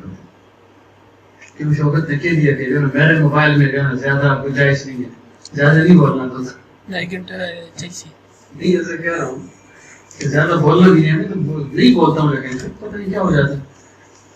اچھا جی تو کیا پتہ نہیں سمجھ آ رہی ہے نا باتوں کی، بے ترتیب سی باتیں ہیں. تو حالت یہ کر رہا تھا کہ یہ نعمتیں اللہ تعالیٰ انسان کو عطا فرما رہا ہے کہ کسی کو افطار آپ نے کروا دی، خود افطاری کی اس کا اجر ثواب الگ، کوئی حساب نہیں ہے. کن کن کے ساتھ حساب نہیں میں پوچھوں گا. ایک افطاری کرنے والے کے ساتھ، سحری کرنے والے کے ساتھ، اور مجاہد فی سبیل اللہ کے ساتھ. اب دیکھیں اپنی جو ہے ضرورت تم پوری کر رہے ہیں. ہم اگر افطار سحری نہ کریں سارا دن بھوک سے مر جائیں. اللہ نے فرمایا سحری کرو، پیغمبر صلی اللہ علیہ وسلم فرمایا سحری کرو، سحری میں برکت ہے. اور فرمایا ہمارے اور یہود و نصارہ کے درمیان یہ فرق ہے کہ وہ سحری نہیں کرتے تھے. یعنی پہلے جو ادیان تھے ان میں جب انسان سو جاتا تھا اس کے بعد کھانا پینا بند ہو جاتا تھا. اب سو بھی جو بھی جو ہے نا ضرورت ہے انسان کی خواہش رات کے وقت پوری کر سکتا ہے، کھانا پینا سب کچھ ہے. تو فرمایا تم کھایا بھی کرو، اس میں برکت ہے. اور فرمایا کہ میری امت ہمیشہ جو ہے نا وہ حق پر رہے گی، حق پر وہ رہے گی جب تک وہ سحری کا اہتمام فرماتے رہیں گے. اور فرمایا بہترین سحری وہ ہے جس میں کھجور کا استعمال کیا جائے. روزانہ میں کہتا ہوں کھاؤں گا بھول ہی جاتا ہوں، روزانہ کہتا ہوں یاد ہوتی ہے بات کہ آج جو ہے کھاؤں گا، لیکن اتنی افراتفری ہوتی ہے نا 15-20 منٹ ہوتے ہیں. ہم کہتے ہیں یار کچھ جو ہے نا اب جو ہے نا نیچے پہنچ جائے بھول ہی جاتا ہوں. تو آج انشاءاللہ جو ہے نا مجھے بھی یاد دلانا ہے، اپنے خود بھی جو ہے اہتمام کرنا ہے اس کا. کھجور جو ہے نا اور نہیں دیکھو ایک دانہ 2-3 مولانا تو بہت کھاتے تھے، پتہ نہیں کیا ہو گیا ان کو، نظر لگ گئی ہے شاید. تو کھجور جو ہے نا یہ ایک طاقتور چیز ہے. تو فرمایا کہ وہ بہترین سحری کون سی ہے جس میں کھجور جو ہے وہ موجود ہو، کھجور. اور افطاری بھی جو ہے کھجور سے کی جائے. اگر کھجور موجود نہ ہو تو پانی نہ ہو تو نمک، جس سے بھی ہو جائے. حکیم علوم فرماتے ہیں کبھی جو ہے نا وہ کھجور نہیں ہوتی، میں جو ہے نا امرود سے جو ہے ابتدا کر لیتا ہوں. یہ لازم اور ضروری بھی نہ سمجھے اپنے اوپر، لیکن اگر موجود ہے تو اس کو استعمال کر لیں. اب جو ہے نا کھجوریں بھی مہنگی ہوگی نا، 500 روپے کلو دے رہا ہے صاحبزادہ صاحب. یہ خاص قسم کی کھجور ہے، وہ خاص قسم کی ہے کہ دن کھائیں گے اگلے دن نہیں کھانے کا. ہمارے لیے کوئی ردی چیز لاؤ یا 50 روپے کلو وہ ہم کھائیں گے.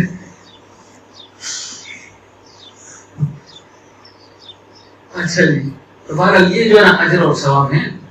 اور فرمایا جو روزہ رکھتا ہے، جو قرآن پاک کی تلاوت کرتا ہے، تو یہ قیامت کے دن اس کی شفیع ہو گیا. روزہ کیا کہے گا؟ روزہ کہے گا یا اللہ اس کو میں نے دن بھر جو ہے کھانے پینے سے روکے رکھا. اور قرآن پاک کہے گا یا اللہ اس کو میں نے رات بھر سونے سے روکے رکھا. تو دیکھیے دن کو روزہ، رات کو تراویح، 12 بج گئے تو یہ عبادت ہے نا. ویسے اگر ہم آپ سے جو ہے نا یہ حنفیہ کہتا ہوں 10 بجے اگر ہماری تراویح ختم ہو جائے اس کے بعد بھی ہم 1 بجے تک نہیں سوئیں گے، سب کو پتہ ہے، لیکن کیسے وقت گزرے گا گپوں میں، ادھر میں اپنی ہانکوں گا، آپ اپنی ہانکیں گے جو نا وقت گیا۔ یہ جو نا مفت کا مجاہدہ ہے، اس کے لیے تیار ہو جاؤ، بھاگنا نہیں ہے۔ ایسا آج سے انشاءاللہ تیسرا قدم شروع کریں گے، یہ نہ پھر بھاگ جاؤ کہ نہیں جی بھاگنا ہے ابھی۔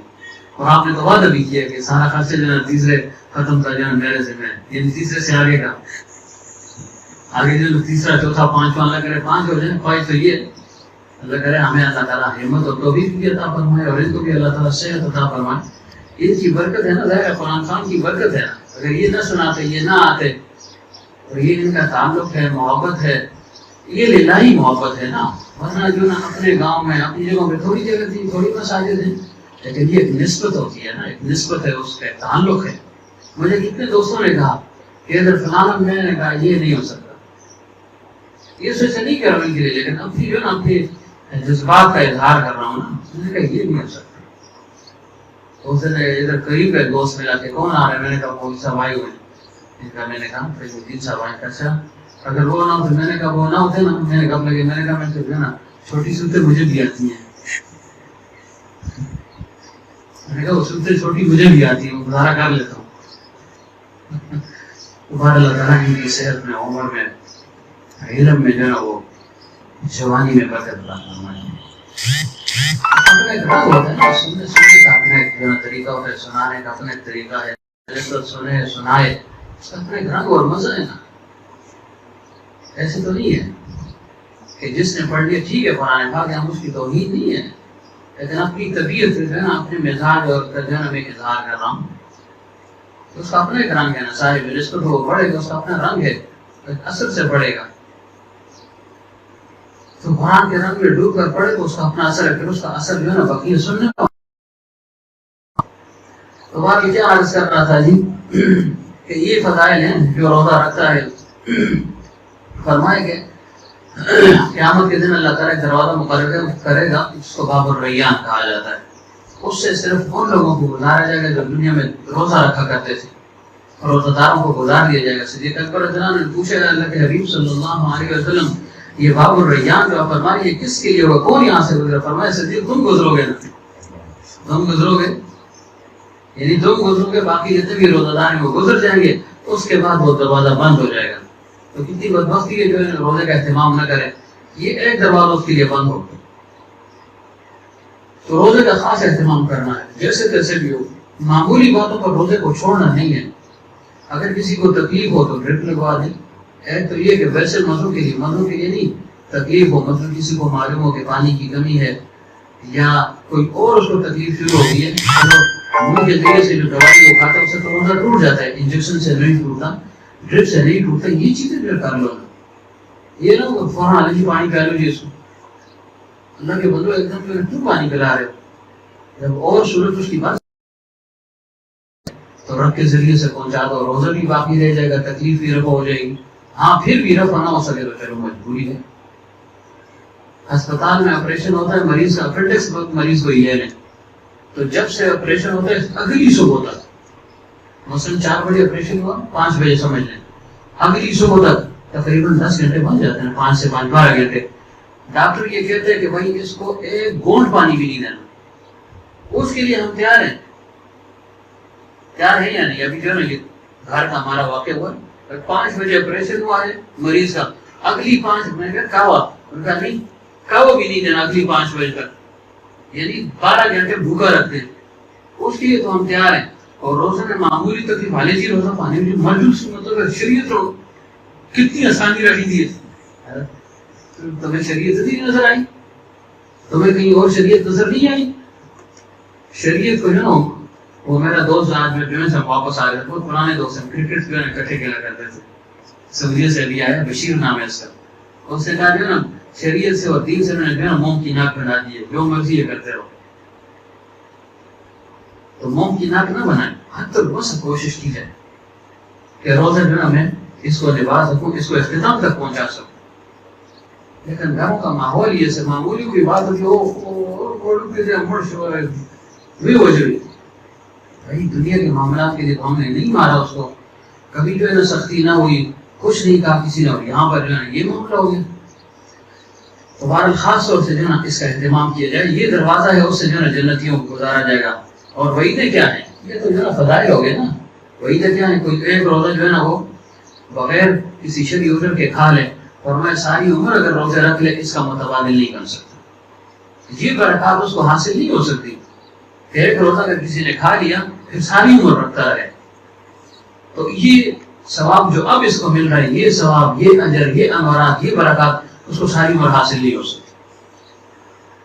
ایسے لوگ ہیں کہ روزے کی حالت میں چلے گئے، آخر دم تک روزہ نہیں توڑا، حالانکہ شریعت نے اجازت بھی دی، لیکن ایک جذبہ تھا نا کہ میں جو ہے روزے کی حالت میں چلا جاؤں. جانا تو ویسے بھی ہے، تو روزے کی حالت میں چلا جاؤں گا، اللہ تعالیٰ مغفرت فرما دے گا. خاص مہینہ ہے، خاص ایام ہے. اور پھر فرمایا کہ جو کوئی رمضان کے مہینے کی بے حرمتی کر لے، نشاور چیز کا استعمال کر لے، کبیرہ گناہ کا ارتکاب کر لے، کسی کو پر بہتان لگا دے، تو اللہ تعالیٰ اس کی سزا کیا اس کو دے گا. یعنی جب 4 سے اپنے آپ کو بچایا تو 100 حوروں سے اس کا نکاح کروا دیا گیا. لیکن اگر یہی آدمی نفس کی حفاظت نہ کرے، نشاور چیز سے اپنی حفاظت نہ کرے، کبیرہ گناہ کا مرتکب رہے، اس سے اپنے آپ کو نہ بچائے، کسی پر بہتان لگا دے، بہتان سے اپنے آپ کو نہ بچائے، تو ان 4 گناہوں کی نحوست، اس کا اثر کیا ہوگا؟ فرمایا اللہ تعالیٰ 1 سال کے اعمال اس کے حبط اور ضائع فرما دے گا. لیکن اعمال کیے بھی ہوں، اعمال ہوں گے تو حبط ہوں گے، نہ ہوا تو جو ہے نا پھر اس کے جو گناہ ہے اللہ تعالیٰ اس کے سر پر ڈال دے گا، اس کے سر پر جو ہے نا پھر ڈال دے گا اللہ تعالیٰ. تو اللہ تعالیٰ ہماری حفاظت فرمائے. اور کوئی ایک روزہ کھا لے بغیر کسی شرعی عذر کے، تو 8 لاکھ یا 9 لاکھ سال تک اللہ تعالیٰ اس کو جہنم میں جلائے گا، جہنم رسید ہوگا. جہنم میں کتنا رہے گا؟ 8 لاکھ یا 9 لاکھ سال تک ایک روزے کے بدلے میں. اور اس طرح جو ہے حساب لگائے کہ کوئی کھاتا رہے مسلسل، پھر جو ہے کتنی سزا اس کو ملے گی. ایک دفعہ پیغمبر صلی اللہ علیہ وسلم نے فرمایا، غالباً ابو امامہ باہلی رضی اللہ عنہ، یہ کس کی روایت ہے، پیغمبر صلی اللہ علیہ وسلم نے فرمایا کہ میں نے خواب دیکھا کچھ لوگ ہیں جو الٹے لٹکے ہوئے ہیں، اور ان کے کلے اس کو کہتے ہیں نا، یہ چرے ہوئے ہیں، بادشاہ جس کو ہم کہتے ہیں، وقتی جس کو ہم کہتے ہیں پشتو میں، یہ چرے ہوئے ہیں، اور اس سے خون لہو بھی جو ہے جاری ہے. میں نے پوچھا کہ یہ کون لوگ ہیں؟ کہا یہ آپ کی امت کے وہ لوگ ہیں جو افطار سے پہلے افطار کر لیا کرتے تھے، یعنی روزہ یہ نہیں رکھتے تھے، روزہ کھا لیا کرتے تھے بغیر کسی عذر کے. اور میں ان کو یہ سزا دی جا رہی ہے. علامہ ابن عابدین شافعی رحمۃ اللہ علیہ فرماتے ہیں جو قصداً متعمداً اور پھر سب کے سامنے روزہ کھائے تو حکومت وقت پر یہ لازم ہے کہ اس پر جو ہے نا شریعت کو لاگو کرتے اس کو قتل کر دیں. لیکن جہاں پر شرعی نفاذ نہ ہو تو کم از کم دل میں اس چیز کو تو برا سمجھے کہ بھائی یہ برائی کر رہا ہے، اس سے نفرت کا اظہار تو کرے. بھائی مسلمانوں کا ملک ہے اور تم اتنے جو ہے نا ڈھیڑ بن گئے ہو، اتنے بے حیا بن گئے ہو، سمجھ کب سب کے سامنے جو ہے نا کھا رہے ہو، ہوٹل اس کے لیے کھلے ہوئے ہیں، سارا کچھ جو ہے نا کام جاری ہے، تو پھر اللہ تعالیٰ کی رحمت کیسے متوجہ ہو؟ حالات کیا ہے؟ چاہیے تو یہ تھا کہ چلو حکومتی پابندیاں یا احتیاط یا تدابیر جو بھی نام اس کو دیں وہ اپنی جگہ پر، لیکن ہم اپنی جگہ پر تو عبادت کر سکتے ہیں نا، روزہ تو ہم رکھ سکتے ہیں، تلاوت تو ہم کر سکتے ہیں، اس سے تو ہمیں نہیں روکا نا. گھروں میں تو ہمیں عبادت سے، تلاوت سے، ذکر سے، اذکار سے کسی نے نہیں روکا. یہ بھی نہیں ہے، یہ بھی نہیں ہے، اور گناہ پر گناہ ہو رہے. تو پھر کیسے ہم کہیں گے اللہ تیری رحمت میری طرف متوجہ؟ کبھی متوجہ نہیں ہوگی. اور جو متوجہ ہو رہی ہے فرمایا کہ ان ضعفاء کی وجہ سے، ان فقراء کی وجہ سے، ان بچوں کی وجہ سے، ان جانوروں کی وجہ سے میں جو ہے اپنی رحمت تمہاری طرف متوجہ کر رہا ہوں. ان کی وجہ سے یہ بارشیں ہو رہی ہیں، ان کی وجہ سے خاصاری نہیں ہو رہی، ورنہ فرمایا کہ تم اس قابل نہیں ہو. تو اللہ تعالیٰ نے جو ہے ہمیں غفلت سے نکالے. اللہ تعالیٰ ہمیں صحیح جو ہے نا توبے کی توفیق عطا فرمائے کہ انسان صحیح توبہ طائب ہو جائے. بس ہم لوگ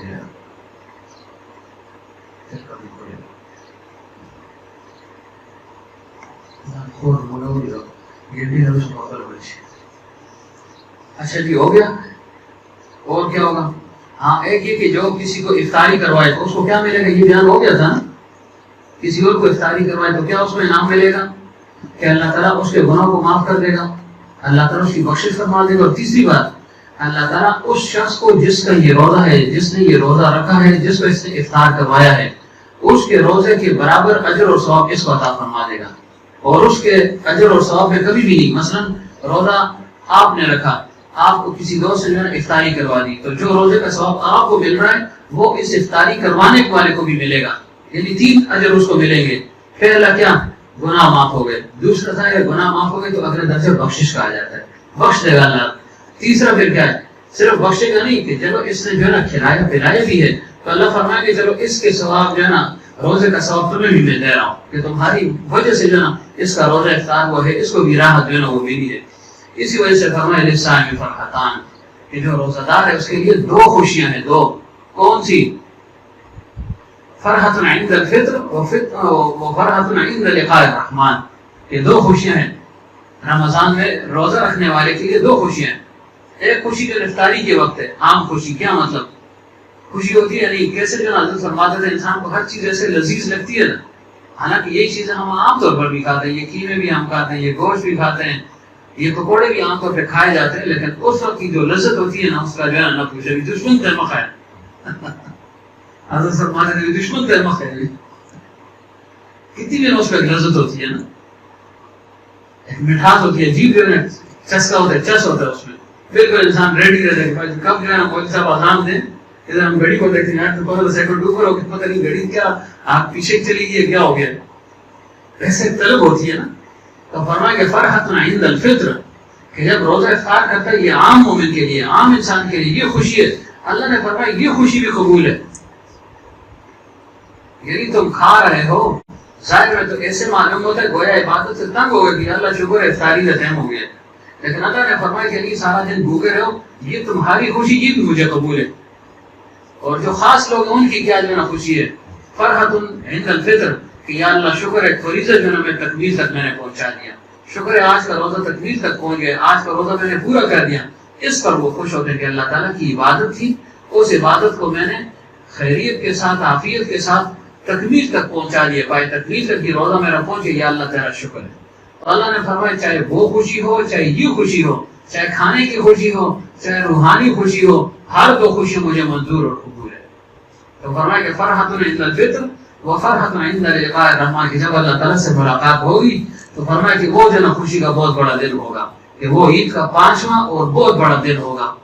پیغمبر صلی اللہ علیہ وسلم نے فرمایا انکم سترون ربکم عیانا, کہ تم اپنے پروردگار کو بالکل ایسے ظاہر دیکھو گے جیسے اس چاند اور سورج کے دیکھنے میں تمہیں کوئی شک شبہ نہیں ہے, کوئی تردد نہیں ہے. فرمایا اسی طرح تم اللہ تعالیٰ کی زیارت کرو گے, لیکن اس زیارت کے مستحق بننے کے لیے انسان دنیا میں یہ جو ہے مجاہدہ کرے گا. ان ریاضتوں سے اپنے آپ کو گزار, پر تھوڑی مدت کا مجاہدہ ہے نا, 1 مہینے کا مجاہدہ ہے, اس میں سے 14 دن گزر گئے, 14 دن جاری ہے, 14 دن جاری ہے, باقی 15 دن رہ گئے. اللہ تعالیٰ کی رحمتوں کا نزول, اب جو ہے مغفرت کے فیصلے ہو رہے ہیں. دوسرا عشر کس چیز کا ہے؟ مغفرت کا ہے نا. پہلا عشر رحمت کا, دوسرا مغفرت کا, اور تیسرا دوزخ سے آزادی کا. کیا مطلب ہوا؟ ایک شخص ہے جو ساری عمر نیکیاں کر رہا ہے, اس کے لیے تو شروع سے رحمت ہی رحمت ہے.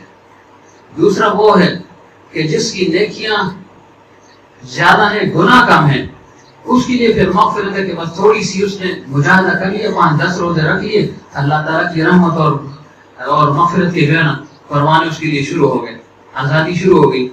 اور تیسرا وہ ہے کہ جو عام مومن ہے, عاصی مومن ہے, وہ جب مسلسل عبادت کرتا ہے, مسلسل روزے رکھتا ہے تو بالآخر اللہ تعالیٰ اس کے لیے بھی فیصلہ فرما دیتے ہیں, اس کے لیے بھی مغفرت اور پھر دوزخ سے آزادی کا حکم فرما دیتے ہیں. اس کی مثال حضرت یوں بیان فرماتے تھے کہ جیسے مجرم ہو نا, مجرم عدالت میں اس کا کیس چل رہا ہو, اور عدالت یہ چاہتی ہو کہ اس مجرم کو بری کر دیا جائے.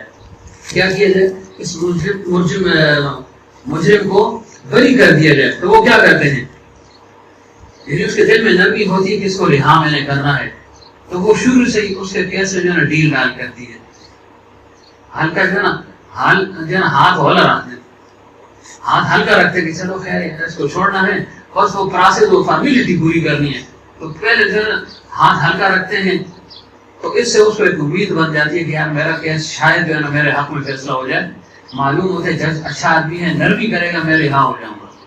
پھر جب جو ہے نا اگلی پیشی پر وہ جاتا ہے تو جج کبھی کبھی منہ سے کہہ بھی دیتے کہ ہم تو معاف کر دیتے, لیکن آئندہ سے خیال رکھیں. اور حاملان عرش کو فرمایا ان کی دعا پر آمین کو, اور کیا چاہیے. تو ایسے ہی جیسے مجرم کو کہا جاتا ہے کہ جو ہے نا ہم تمہیں معاف کرتے ہیں لیکن آئندہ کے لیے احتیاط کرنا. اور جب تیسری پیشی ہوتی ہے پھر قاضی اعلان کر دیتے کہ بھائی اس بندے کو ہم نے رہا کر دیا, جاؤ بھائی معاف کر دیا. تو اللہ تعالیٰ فرماتے ہیں کہ ٹھیک ہے, رحمت کا عشرہ گزر گیا, کچھ نہ کچھ اس نے کیا, کچھ میری رحمت, کچھ اس کے ہاتھ پاؤں کا ہلنا حرکت, پھر مغفرت کا فیصلہ, اور مغفرت کے بعد اللہ فرماتے ہیں جاؤ جو ہے نا جہنم سے تمہیں آزاد کر دیا. تو یہ حال ہے رمضان کے روزے کا. تو پہلا عشرہ رحمت کا وہ گزر گیا, پتہ نہیں کیسے گزرا, ہر ایک کو پتہ ہے میں نے کیا کیا ہے, اللہ تعالیٰ معافی فرمائے. اور اب جو ہے نا مغفرت کا عشرہ وہ بھی آدھا ہو چکا ہے, تو اب صرف جو ہے نا 14 دن رہ گئے, ہم اس میں اپنی بخشش کروا لیں اور پھر جہنم سے آزادی کا پروانہ لے لیں.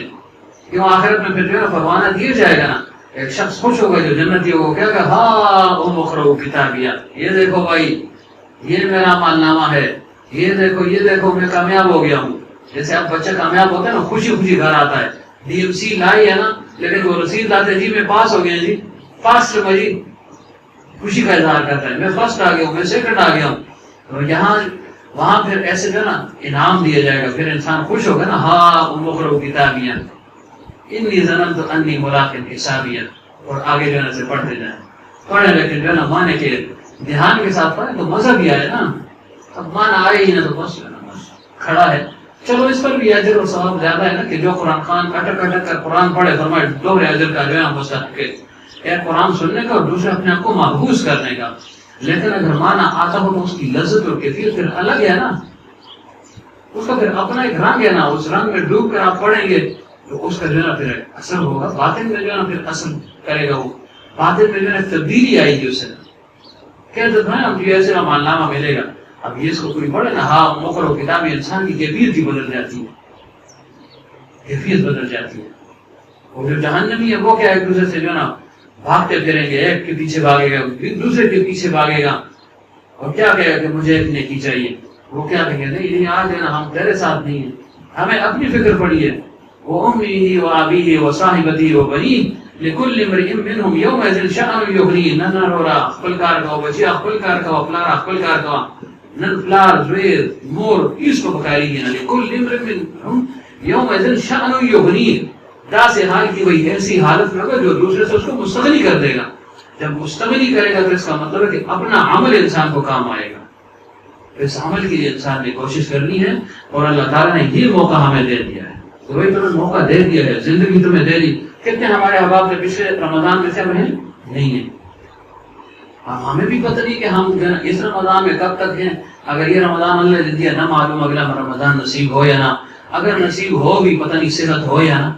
تو انسان اس وقت کو جو ہے نا غنیمت جانے, صحت اللہ نے دی اس کو غنیمت جانے, جوانی کو جو ہے غنیمت جانے, فرصت کو غنیمت جانے, مال و دولت کو غنیمت جانے, زندگی کو غنیمت جانے, 5 کو 5 سے پہلے غنیمت جانے, تو پھر اللہ تعالیٰ یہ انعام عطا فرماتا ہے. تو بہرحال یہ جو ہے نا روزے کا اثر ہے, اور اس کے یہ اثرات اور یہ برکات ہیں.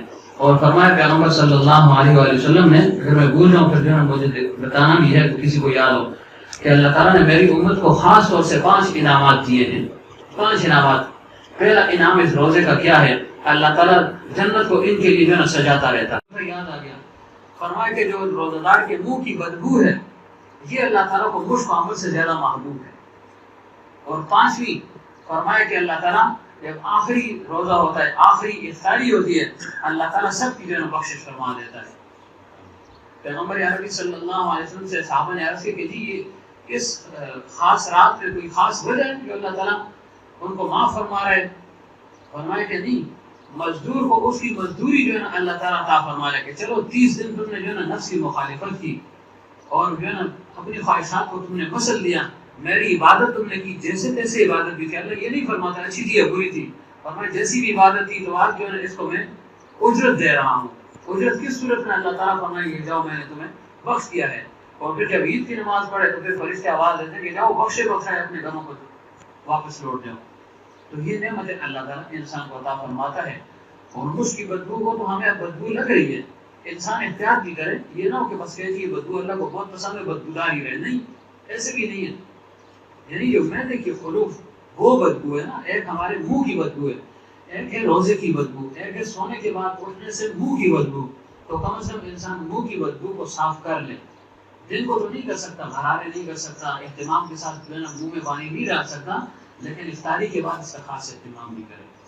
یہ نہ ہو یہ کہ جی روزے کی بدبو ہے، نہیں، وہ روزے کی بدبو، میدے کی بدبو وہ کھانے پینے کے ساتھ ختم ہو گئی. یہ جو بدبو ابھی آ رہی ہے، یا تو واقعتاً ایک شخص میدے کا مریض ہے تو وہ مضطر ہے، مجبور ہے، لیکن اس کے علاوہ سونے سے انسان کے منہ میں بدبو پیدا ہو جاتی ہے. اس کی پاکی کا انتہائی اہتمام کیا جائے. لکیر کا فقیر نہ بنے کہ یہ تو روزے کی بدبو ہے. نہیں بھائی، روزے کی بدبو نہیں ہے، وہ اس کا پتہ چلتا ہے کہ یہ روزے کی ہے یا نہیں. تو فرمایا کہ یہ بدبو اللہ تعالیٰ کو بہت محبوب ہے. کیا مطلب؟ اسی بدبو سے اللہ تعالیٰ نے خوشبو بنا دے گا. قیامت کے دن جب قبر سے اٹھے گا تو خوشبو جو ہے نا یہ محسوس کرتا رہے گا. ابھی تو بدبو محسوس ہو رہی ہے، لیکن اللہ تعالیٰ اس کو خوشبو میں بدل دے گا. چونکہ اللہ تعالیٰ انسان سے محبت کر رہا ہے نا، تو محب کو محبوب کی ہر چیز جو ہے نا اور ہر ادا محبوب ہوتی ہے.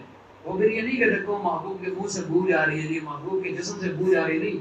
اللہ فرماتے تم نے میری عبادت کر، تم میرے محبوب بن گئے، تمہارے منہ کی بدبو مجھے محبوب ہے، یہ خشک عنبر سے اور کستوری سے زیادہ مجھے محبوب ہے. تو فرمایا یہ 5 چیزیں اللہ تعالیٰ نے میری امت کو عطا فرما دی ہیں. کتنا ٹائم رہے گا؟ ہو گیا؟ اچھا ہے. آج تو ہم نے شروع بھی جلدی کیا تھا نا. اور کیا ہے؟ اور کچھ ہے یا نہیں ہے؟ بس ختم ہو گیا.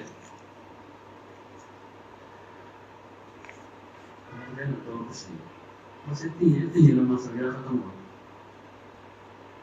اور کچھ ہے یا نہیں؟ ویسا بولے نا. تو خاص کیا جی کہ اس میں جو ہے یعنی تلاوت کا اہتمام کرنا ہے. یہ جو ہے نا ضروری بات یہ ہے، تلاوت کا لازماً اہتمام کریں. اور ساتھ وہ کون سی نماز ہے، صلاۃ و تسبیح کا اہتمام بھی کریں. مجھ سے شاید 2 دن رہ گئی تھی، لیکن میں نے رات کو بھی جیسے ہی نماز یعنی ختم ہو گئی عشاء، اس کی تھوڑی دیر بعد میں نے پڑھ لی. ویسے میری کوشش ہوتی ہے کہ یا تو عشاء کے فوراً بعد پڑھ لوں اور یا پھر تہجد کے وقت پڑھ لوں، اور یا دن کے وقت جب صبح 10 بجے وضو کرتا ہوں اس وقت پڑھ لوں. یہ میری عادت ہے. آپ بھی جو ہے اس عادت کو اپنائیں. یہی موقع ہے نا، پھر ہم نے کب پڑھنی ہے. پھر اللہ نے موقع دیا ہے، زیادہ ٹائم نہیں لگتا. میں نے کہا میرے 10 منٹ لگتے ہیں، واسی تجزام میں کہاں دوڑنے لگے تھے. یونس کہتے میرے 50 منٹ لگتے، تو لگ سے نہیں کیا ہے، عبادت بھی صرف ہوں گے نا. تو خوب اہتمام کے ساتھ اگر انسان خشوع و خضوع سے پڑھے تو شاید 20 منٹ لگ جائیں، زیادہ بھی نہیں لگیں گے. چلو 20 اور 30 لگ گئے نا، کیا ہے. ہم نے کون سے جو ہے نا کوئی جو ہے نا وہ فصل کاٹنی ہے یا بونی ہے کہ جانا ہے بھاگنا ہے. عبادت کرنی ہے، وقت جو ہے اپنے آپ کو ہم نے مصروف رکھنا ہے نا. تو یہ طریقہ ہے اپنے آپ کو مصروف رکھنے کا. تو تلاوت کا خاص اہتمام کیا جائے. حضرت فرمایا کرتے تھے کہ ہر عاشرے میں ایک ختم ہونا چاہیے، ہر عاشرے میں ایک ختم ہو تو 3 عاشروں میں 3 ہو جائے گا. فرمایا کوئی بہت سوچ تو ڈھیر ناراض نہیں، تو چلو 15 دن میں ایک ختم ہو جائے، یعنی 30 دن میں 2 ہو جائیں گے. اور بالکل جو ہے نا لاغر ہو، کمزور ہو، بالکل بس اللہ سے دیکھے بنائے تو بس پڑھتا نا، سستی کی انتہا ہے، تو چلو ایک ہی پڑھ لو یار، ایک تو کر لو نا. اب کل میں پرسوں یا ترسوں کی بات ہے، ایک دوست کے ساتھ میری بات ہوئی، تو میں نے کہا آپ تلاوت کرتے ہیں؟ اس نے کہا جی میں نے 10 دنوں میں 100 نمازیں پڑھی ہیں. میں نے کہا بڑا تیر ماریا تو 10 دنوں میں 100 نمازیں، روزانہ 10 نمازیں کچھ نہیں ہے، روزانہ نمازیں میں پڑھ رہا تھا. تو میں نے کہا تلاوت اس نے تھوڑی سی کی تھی. میں سب کے یہی کہہ رہا کہ 8-9 پارے تو کیے نا ہر روزے کے حساب سے. اس نے کہا جی بس میں 1-2 پارے کی دن میں. میں نے کہا یہ تو بہت بڑی غلطی کی بھی نہ کرتے ہیں. اب رمضان کا مہینہ دیکھو، تمہارا کام بھی کچھ نہیں ہے، ملازمت سے بھی فارغ ہو چکے، یعنی تمہیں فی الحال پابند کر دیا حکومت نے گھر تک. اب بھی جو ہے نا تم نہیں کرتے. پہلے تو بہانہ تھا جی، کوئی کہتا میں گاڑی چلاتا ہوں جی سارا دن تھک جاتا ہوں، کوئی کہتا ہے میں دکان چلاتا ہوں جی سارا دن تھک جاتا ہوں. چلو ٹھیک ہے بہانہ ہے. اب تو کوئی بہانہ نہیں، اس کے باوجود بھی وہ تلاوت نہیں کر رہا. خدا کے بندوں کو جو ہے نا اپنے اندر رزق کا مادہ پیدا کرو، فاستبقوا الخیرات کرو، فلیتنافس المتنافسون پر عمل کرو. ہمارے ایک دوست یہ ڈوڈیال کے، میں نے اس نے شاید ذکر کیا تھا آپ دوستوں سے، چند شہزاد ینگ لڑکا ہے، میرے خیال ہے کہ عمر سے تھوڑا بڑا ہوگا، اتنی عمر اس کی نہیں ہے، اتنی عمر اس کی نہیں ہے، 20-25 سال عمر ہوگی، 27 سمجھ لیں. وہ روزانہ ایک ختم کرتا ہے. آج اس کا 15واں ختم جاری ہے، 14واں. ہمارے سراج لانا ہے جو گاؤں والے، ان کا بیٹا ہے بختیار، بختی اس کو ہم کہتے ہیں. اس کا فون کل غالباً آیا تھا، کل دن کو یا کس وقت آیا تھا. اس نے کہا چونکہ ہمیں پابند کر دیا ہے، صرف کھانے پینے کی چیز کے لیے باہر جاتے ہیں لاتے ہیں بس، جو قریبی دکان ہے دور جا بھی نہیں سکتے. ایک شخص دور گیا تھا، 3 دن کے بعد پھر وہ واپس آئے. مثلا یہاں سے وہ گیا کالج چرائے، تو کالج چرائے اس کی حدود نہیں تھی، وہ غلطی سے چلا گیا. پھر 3 دن کے بعد کسی پولیس والے کے ساتھ تعلق کی بنا پر اس نے جو ہے لا کر اپنی جگہ پر اس کو چھوڑا. اتنی سختی ہے وہاں پر. یہاں تو پھر بھی آزادی ہے. پرائیویٹ گاڑیوں میں ہم جو ہے ایک جگہ سے دوسری جگہ، دوسرے اضلاع میں، دوسرے قریوں میں جا سکتے ہیں، دوسرے صوبوں میں بھی جا سکتے ہیں. وہاں یہ نہیں ہے، ایک شہر سے دوسرے میں نہیں جا سکتا، ایک بازار سے دوسرے بازار میں نہیں جا سکتا. تو اس نے کہا جی میں فارغ ہوں. میں نے کہا چلو اور کوئی کام نہیں، تلاوت کرنا. 12 ختم کیے اس نے، 12. آج شاید ترما کر لیا اس نے. تو کرنے والے کرتے ہیں نا، ہم تو کرتے نہیں ہیں نا. چلو ہم نہیں کرتے، اس میں جو ہے مشغول ہو گئے. مثلاً گھنٹہ ڈیڑھ سب ہو جائے نا، 10 میں مشغولیت ہو گئی، پونا گھنٹہ جو ہے نا دو تصویر کا اجتماعی ذکر ہو گئی. یہ سب جو ہے عبادت ہے نا، اس میں لگ گیا. پھر پونا گھنٹہ یہاں جو تعلیم ہوتی ہے بیسی زبر وغیرہ کی وہ ہوگی. پھر انفرادی جو مطالعہ، یہ ساری چیزیں اس میں آ جاتی ہیں. لیکن پھر بھی انسان کوشش کرے تلاوت کی، کوشش کریں. 1 گھنٹہ بھی تلاوت کرے تو کم از کم ایک بار تو ہو ہی جاتا ہے آسانی سے. اس کے لیے بھی ہم تیار نہیں ہیں. بس نیاز اللہ تروٹی دے. پانڈی سے رکھو، برتن رکھ لو اس کے آگے، دھوتا رہے گا سارا دن، لیکن تلاوت کا نہیں کہنا. بچوں کی عادت ہے نا، ان کو اگر کوئی اسکول کا کام نہ تو مر جائیں گے. اس کو روز سے کہتا ازماتا پٹے ہو رہے بھائی تو بس وہ تراٹی کہیں گے لگ جو سنا سنتی گئی استاد جی لواخر ہی ہوں. اب کتنا مشکل کام ہے اس کے لیے وہ تیار ہو جائیں گے، لیکن پڑھنے کے لیے وہ تیار نہیں. تو ہماری مثال بھی یہی ہے. یونس کو بھائی تلاوت کرو نہ عجیب ہے، پڑھ لے تو ہمیں. اور یونس تلاوت کرو نہ عجیب، آج تمہیں کباب کی ٹکی بنانی ہے، آپ کے لیے کباب بنانا ہے میں نے جی، آپ جو ہے نا افطاری میں. اب یہ جو کام سے اپنے آپ کو نکالنے والی بات ہے نا. تو ہر کام کا ایک موقع ہوتا ہے، ایک محل ہوتا ہے. اس موقع اور محل کو جو ہے نا دیکھو، اس کے مطابق جو ہے نا عمل کرو. اپنے آپ کو کام سے نہ نکالو. بعض اوقات انسان کہتا ہے کہ میں شیخ ہے، استاد ہے، یا عام مومنین ہے، ان کی خلائق ہے، ان کی بھلائی کے لیے، اچھائی کے لیے کر رہا ہوں. لیکن وہ شیطان کا تصرف بھی ہوتا ہے اس میں. کہتے ہیں یار چھوڑو بس یہ کام کرو. دیکھو خدمت خلق کتنا بڑا جو ہے نا ثواب ہے، اس کا کتنا بڑا کام ہے خدمت خلق کرنا. اس سے جو ہے اللہ تعالیٰ مل جاتا ہے، اللہ تعالیٰ کی رضامندی ملے گی. وہ جو عبادت سے نکال دیتا ہے. تو شیطان کا یہ بہت بڑا حملہ اور وار ہے. 7واں حملہ کون سے؟ بار بار بیان ہو چکا ہے کہ وہ غیر افضل کو افضل بنا کر پیش کرتا ہے. 2 چیزیں حلال ہیں، جائز ہیں، لیکن جو غیر افضل ہے، جو غیر ضروری ہے، اس کو ضروری بنا کر پیش کر دے گا کہ ہاں یہ کام کرو. تو ایسے بھی نہیں کرنا. جو کام جس کے حوالے ہو جائے وہی کرو، تاکہ تمہیں عادت بھی پڑ جائے. بعض لوگوں کو عادت نہیں ہے تلاوت کی، ہم کہتے ہیں ان کی عادت بن جائے. چلو یہ 30 دن اس کی عادت بن گئی تو آگے بڑھتا رہے گا، تلاوت کرتا رہے گا. ممکن ہے بہت سے ایسے جنہوں نے زندگی بھر میں 2-4 بار یہ قرآن پاک پڑھا ہو یا ختم کیا ہو، تو یہ موقع اس کو مل گیا نا، تو اس کا خاص اہتمام کریں. لیکن یہ بھی تو ہمارے دوست ہیں نا، جوان ہیں، وہ کلینک بھی کرتا ہے ساتھ، ادھر بھی جاتا ہے. یہ نہیں کہ کلینک نہیں کرتا، کلینک والوں پر پابندی نہیں ہے، ہیلتھ والوں پر پابندی نہیں ہے، وہ وہاں بھی جاتا ہے، ساتھ اپنی تلاوت بھی کر رہا ہے. لیکن پھر بھی انسان سوچے گا بالکل فارغ بھی، پھر بھی بڑا مشکل ہے. سارا دن بیٹھا رہے، 30 پارے روزانہ پڑھتا رہے. ہمت کی بات ہے نا. انسان کو اللہ تعالیٰ نے نرم بھی پیدا کیا اور سخت بھی پیدا کیا ہے. اگر سستی پر آ جائے نا تو اس کی طرف سست کوئی ہے نہیں، اور اگر جو ہے نا یہ قوت اور طاقت میں آ جائے تو اس کی طرف سخت کوئی ہے نہیں. لو انزلنا هذا القرآن على جبل لرأيته خاشعا متصدعا من خشية الله. فرمایا قرآن کو ہم جو ہے پہاڑوں پر اتارتے ہیں تو کیا پھٹ جاتے ہیں. لیکن انسان وحملها الانسان انه كان ظلوما جهولا، اور جو ہے نا عشق و محبت میں اتنا اس کو درفتہ ہو گیا، اس نے کہا جی میں اس کے لیے تیار ہوں، اس کے لیے تیار ہوں. تو اللہ تعالیٰ نے دونوں صفات انسان کے اندر رکھی ہیں. لیکن ہمت، عزم یہ خود جو ہے اختیار کرے گا، سستی سے اپنے آپ کو بچائے گا. اور ہم نشینوں کے ساتھ جب بیٹھے گا، دوستوں کے ساتھ، تو اس کا بھی جو ہے نا وہ رنگ بن جائے گا. گھر میں پھر یہ جو ہے نا اثر نہیں ہوتا. ایک کو انسان دیکھتا ہے، دوسرے کو دیکھتا ہے، کچھ نہ کچھ جو ہے نا غیرت کا مادہ پیدا ہو جاتا ہے. بچے دیکھتے ہیں ایک دوسرے کو، تو اب یہ ہے یہ اثر کے بعد بھی تلاوت کرتے ہیں. حالانکہ میں نے کہا ذرا باہر نکل جائے کرو تاکہ تم تازہ ہو جاؤ. لیکن نہیں، پتہ ہے کہ یہ تلاوت کر رہے ہو کہ یار یہ آگے نکل گیا تو وہ بیٹھ گیا، تیسرا کہتے یار میں بھی بیٹھ جاؤں. تو یہ چیز ہے نا اثر. تو اللہ تعالیٰ ہمیں بھی توفیق عطا فرمائے. بس ہے نا بہت ہو گیا یار، تنگ کر دیا آپ نے. ٹھیک ہے شوبز، اور تو کچھ نہیں ہے نا.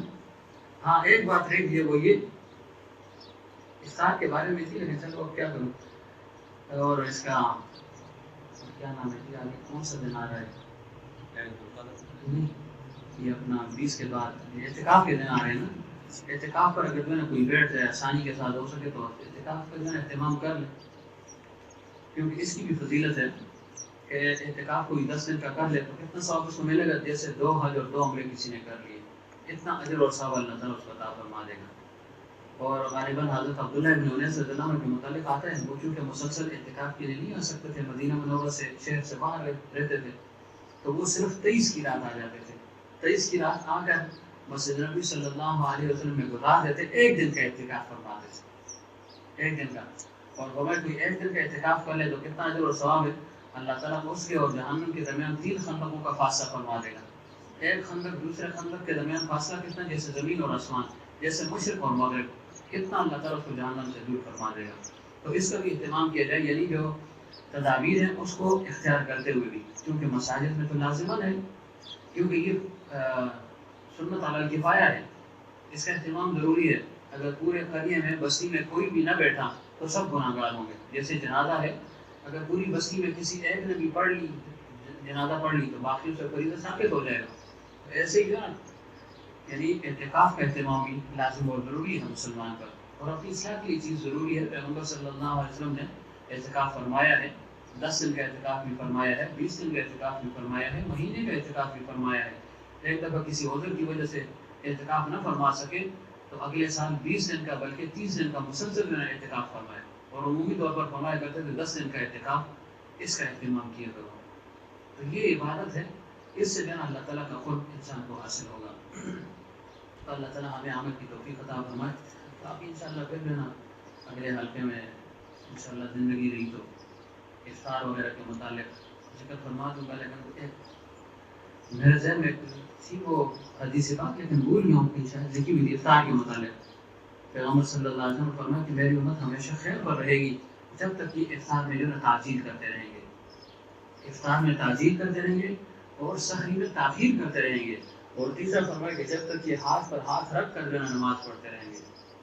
ایک حدیث کے لیے پھر یاد آئی گی، یعنی 3 چیزوں میں جب تک یہ اس چیز کا اہتمام کریں گے، ایک سحری میں تاخیر اور افطاری میں تعجیل یعنی جلدی کرنا۔ جلدی سے یہ مراد نہیں کہ اذان ہو گئی نہ شروع ہو جائے، جلدی سے مراد یہ کہ ہنود یعنی یہ یہود اور نصارہ کا یہ طریقہ تھا کہ جب وہ وقت داخل بھی ہو جاتا وہ دیکھتے کہ بھائی ستارے خوب روشن ہو جاتے، اس کے بعد وہ افطاری کرتے۔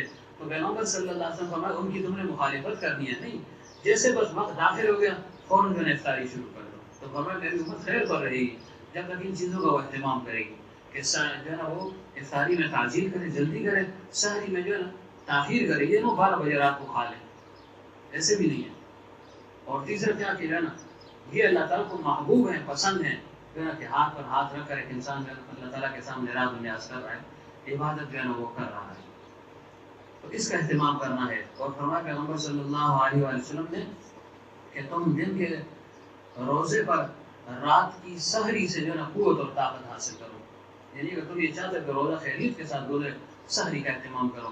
اور فرمایا رات کی عبادت پر دن کے قیلولے کے ذریعے سے جو ہے نا قوت اور طاقت حاصل کرو، یعنی تھوڑا سا دن کو سو لو، قیلولہ جو ہے نا 6 گھنٹے سوتے رہو، قیلولہ قلیل سے نا قیلولہ تھوڑا سا سونا، یہ نہ ہو کہ صبح سے جو ہے نا اکرام سو جائے ماشاءاللہ جو ہے نا پھر شامی اس کو لامانی روٹ ہوئے کھانا ٹائم ہو گیا، ایسے نہیں، سونا بھی ہے، ساتھ ذکر بھی کرنا ہے، ساتھ تلاوت بھی کرنی ہے، ساتھ تراویح بھی پڑھنی ہے، اور بھی عبادت کرنی ہے، اور گناہوں سے اپنے آپ کو بچانا بھی ہے۔ تو سمجھ گیا نہیں، اس چیز کا اہتمام کرنا ہے، کس چیز کا؟